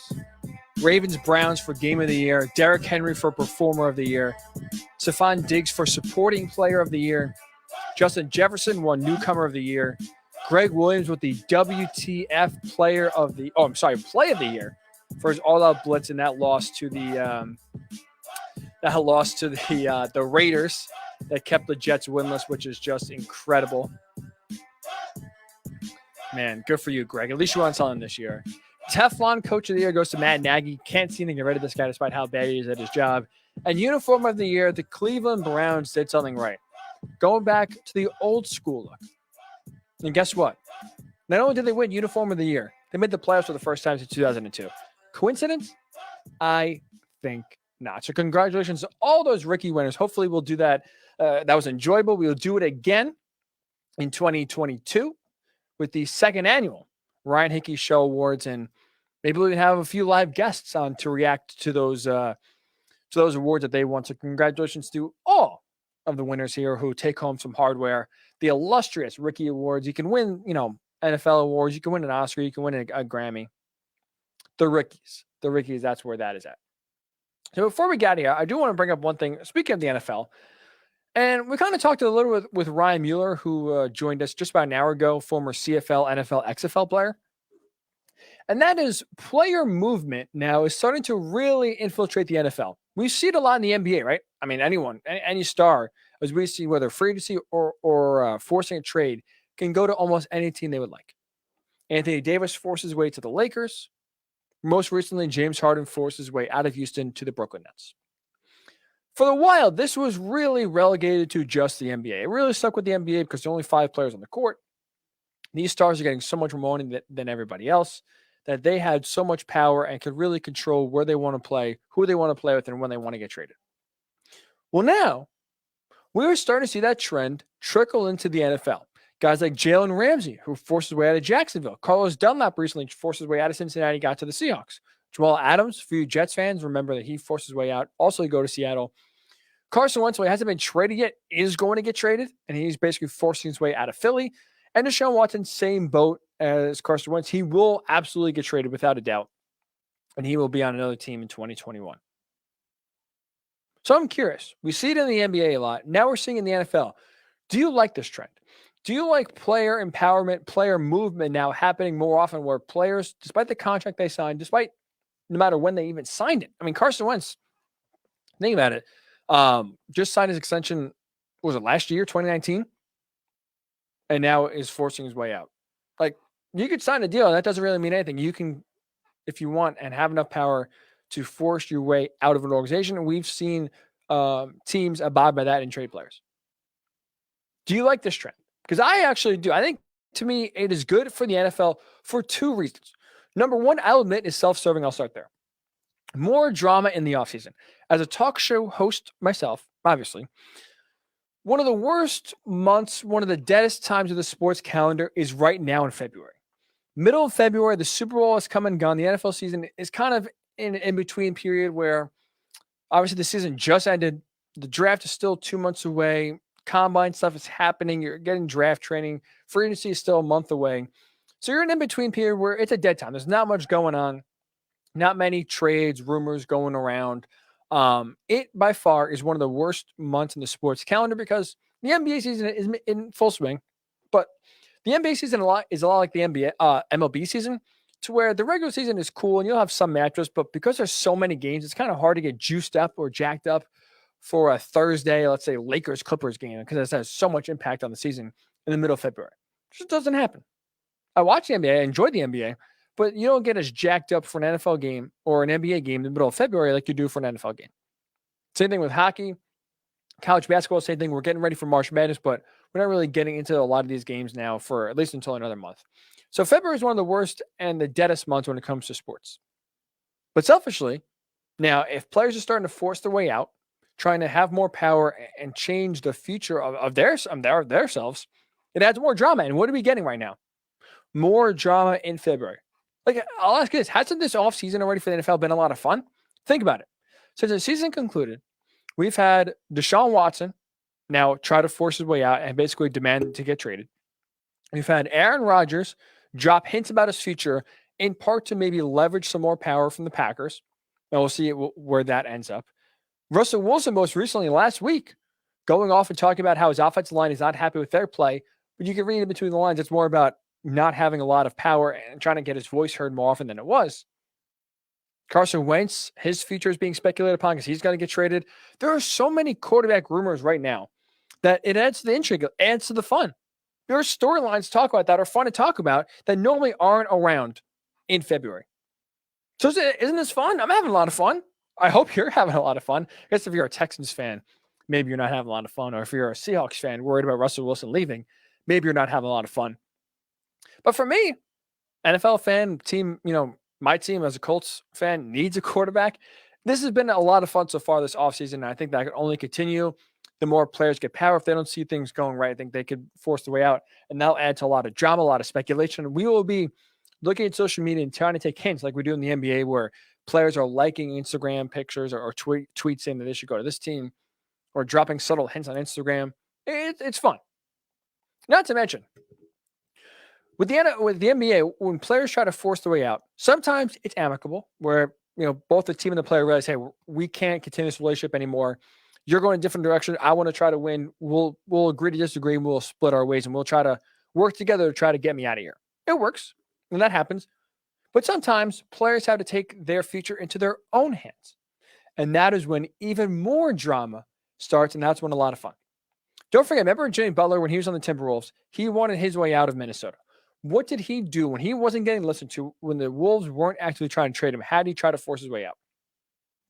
He was talking bad about the team in the public. He got to a practice when training camp started, allegedly took all the scrub players, all the bench players, said, we're playing 5-5 against the starters, went hard, beat the starters, screaming at them, cursing out the team, and then basically walked out of the building after he won. Eventually, he was traded earlier in the season, goes to Philly, and then goes to Miami. He got eventually what he wanted in part because he kind of made it an untenable situation. Let's look at the most recent example of an NBA star forcing the way out. James Harden. He wanted out. He saw no future in Houston. This team wasn't going to win. He said, screw it. I want a ring. I'm trying to win a championship here. Get me out of Houston. So what did he do? Partying in Vegas, partying in Atlanta with no mask on as training camp is going on. So he is training camps there. Players are practicing. Where's James Harden? No clue. You see on social media, he's in Vegas. He's in Atlanta. Forced to quarantine. Misses a good chunk of training camp. Then apparently, one story that one practice he actually was at after he finally cleared protocol, he's chucking basketballs at teammates. He's showing up. Maybe he wore a fat suit. Maybe he didn't. He looked definitely out of shape. He did whatever he possibly could. He played dirty in order to get his way out of Houston. Eventually, in the press conference, he said, basically, look, this situation is not going to work. I've tried. I can't win a title here. I'm out. And eventually, a few days later, he was traded. Like, imagine getting that. Imagine hearing a story of, let's say, Russell Wilson or Aaron Rodgers. He is so fed up with the Packers that here he is in practice, chucking footballs at like Devontae Adams' head and just being a total bad guy in practice, just causing a lot of drama, trying to force the hand of the Packers to trade him. Like that, I would love that. That'd be a lot of fun, selfishly. As a sports radio host, obviously, that'd be a lot to talk about. So self-servingly, it would be good for business to have more drama in the offseason. I think it'd be a lot of fun for fans to have some drama as well to kind of always worry about, always focus on. But I think also, and realistically, I think it's good because it makes the NFL more competitive. And here's what I mean. If players have the power and now become or have more and more leverage to leave if they don't see a situation going to their liking, to me, this holds head coaches accountable, general managers more accountable, even owners more accountable. Maybe I'm being naive here, but let's look at just what is happening here. Russell Wilson, upset about the offensive line, is not blocking for him. He's also frustrated that the team basically, despite having one of the best quarterbacks in the NFL, hasn't really been able to go deep in the playoffs. He says he's unhappy. Well, you got to think, don't you want to think that this will force the Seahawks to maybe address the offensive line that's been crap, maybe make another move or two to help them get over the hump to be Super Bowl contenders and get to the big game? Aaron Rodgers talked about how you needed reinforcements in the worst way, not this past season, the year before that. Remember where they were 13-3, Matt LaFleur's first year, they get throttled by the 49ers in the NFC title game. In that offseason, Aaron Rodgers says, we need another receiver. I need another weapon to throw to. Can't be just Devontae Adams. What happened? He's ignored. Jordan Love drafted. A.J. Dillon drafted a quarterback and a running back. They signed one wide receiver, Devin Funchess, who opted out for the year, so that didn't work out for you. And they make it to the NFC title game again and lose. And here's Aaron Rodgers saying, yeah, I don't know about my future. It's up in the air. Dropping hints. Trying to basically get the leverage of the team to realize, hey, if you don't listen to me, I'm out. Deshaun Watson. Talking about owners being more accountable. Cal McNair, the owner of the Texans, single-handedly botched this entire situation between Deshaun Watson and the team. He's not unhappy at the team losing. I mean, he is. But he was willing to stick it out there and be the reason why this team turns around. He loves the city of Houston. He wants to try to win there. But he says the owner basically being incompetent, literally, not knowing what he's doing. And he says, you know what? Enough of this. I'm out. Again, maybe I'm being naive here, but shouldn't you think that owners will see this situation and realize, hey, the Texans did everything right. They drafted him. They put weapons around him. They gave him a contract extension. There's no fight about money. There was no holdout. They made Deshaun Watson the second highest paid quarterback behind Patrick Mahomes. And despite Deshaun Watson wanting to stay there, despite the fact he wanted to stay there after they traded DeAndre Hopkins, the owner single-handedly screwed that situation up. And now, as we see, he's probably going to get traded, despite the fact that he has done everything right on the field, off the field. He is a prototypical franchise quarterback. Incredible guy in the community, tremendous leader on the team, incredible player. And now, because the owner doesn't know what he's doing, Deshaun Watson eventually will be traded and get off the Texans. So shouldn't this whole teams, coaches, GMs, owners more accountable, realize, hey, it's not good enough to just draft the guy. It's not good enough just to give him a fat contract. We got to put these players in positions to succeed where they can be legitimate Super Bowl contenders every single year. If not, they're going to leave. They're going to go to a team who will do that, like Tom Brady did. Although in free agency, a little different. But Tom Brady went to a team that listened to him, and eventually they put enough around him where they won a Super Bowl. So to me, at least, this incentivizes teams to do everything possible to win, because if they're not trying to win, players will leave and go elsewhere. The money now, especially just forget marketing and social media and off the field, the money now, the good quarterbacks will get the money. So it's not about money. It's about influence. It's about winning. And if you're not trying to win, quarterbacks will go elsewhere. If you don't want them to leave, do whatever you possibly can to have them win. So to me, I think the NFL kind of turning to the NBA where more players have power, more players can control their future, despite the fact that they sign a contract, they can force their way out. I think this is actually a good thing for the NFL. They go hold teams and basically make them more competitive, which make the league overall more competitive. And again, it adds some drama for us, the fans. It makes the offseason, makes one of the worst sports month of the calendar, that is February, makes it a little more exciting and a little more palatable for all of us as we kind of sludge through and trudge through to get to March Madness, to get to baseball, to get to the NBA and hockey playoffs, and eventually get ourselves back to when the NFL starts. So that'll do it for this edition of the Ryan Hickey Show. But just because the show ends doesn't mean that you have to stop listening to the Worldwide Sports Network. We have a ton of incredible shows. Later on tonight, Aaron Marks, incredible president of the Worldwide Sports Network, hosts his show Down to the Wire. Tune in 6 o'clock tonight. We have Below the Mic on Wednesdays with Arrow, Cajun MMA, The Wise Guys, The Sports Hit List, which is a great show on Wednesdays at 4. Weapons Hot. You hear my guy CJ always commenting and always being a part of the show here. So make sure you're returning the favor and listening to CJ's show, especially for you Jets fans. A great show, Weapons Hot, every Sunday at 7. Off the Mat, which is on Saturdays for you wrestling fans. As you can hear, we have incredible shows every single day. The Falco Takeaway, fantasy football shows, betting shows, hockey shows. Whatever you want to listen to can all be found here on the Worldwide Sports Network. So if any of those shows interest you, like I just said, do yourself a favor. Download the app, WWSRN and iOS, or Worldwide Sports Network and Android. Follow us on Twitter at WWSRN_radio. Like us on YouTube, Worldwide Sports Network. Follow us on Twitch, WWSRN_radio. Like us on Facebook, Worldwide Sports Network. That way you'll be always in touch with whatever's going on right here on the Worldwide Sports Network every single day, evening, morning, afternoon, weekend. We got you covered right here on the Worldwide Sports Network. And make sure to also check out the Multiverse Cast which is a great podcast hosted by our social media wizard, Jillian Cohen. Multiverse Cast, great podcast. Check that out as well. She hosts that and does a great job. She just released an episode last night. Make sure to check that out. And that way you can stay up to date and in tune with everything on the Worldwide Sports Radio Network. So again, that's going to do it for this edition of the Ryan Hickey Show right here on this Monday. A very special Monday because it is my mom's birthday. So one last time, happy birthday to you, Mother. Enjoy it. Kind of a dreary day, but hopefully you had fun this past weekend. We treated you right, and you enjoy and have the best 30th birthday you can possibly have. So that will do it again for this Ryan Hickey Show. We'll be back on Thursday. So enjoy your week. Enjoy your President's Week for those of you that are off this week, or enjoy your President's Day if you're off today. Enjoy, and we'll talk to you again on Thursday right here on the Worldwide Sports Radio Network. You're listening to the Worldwide Sports Radio Network.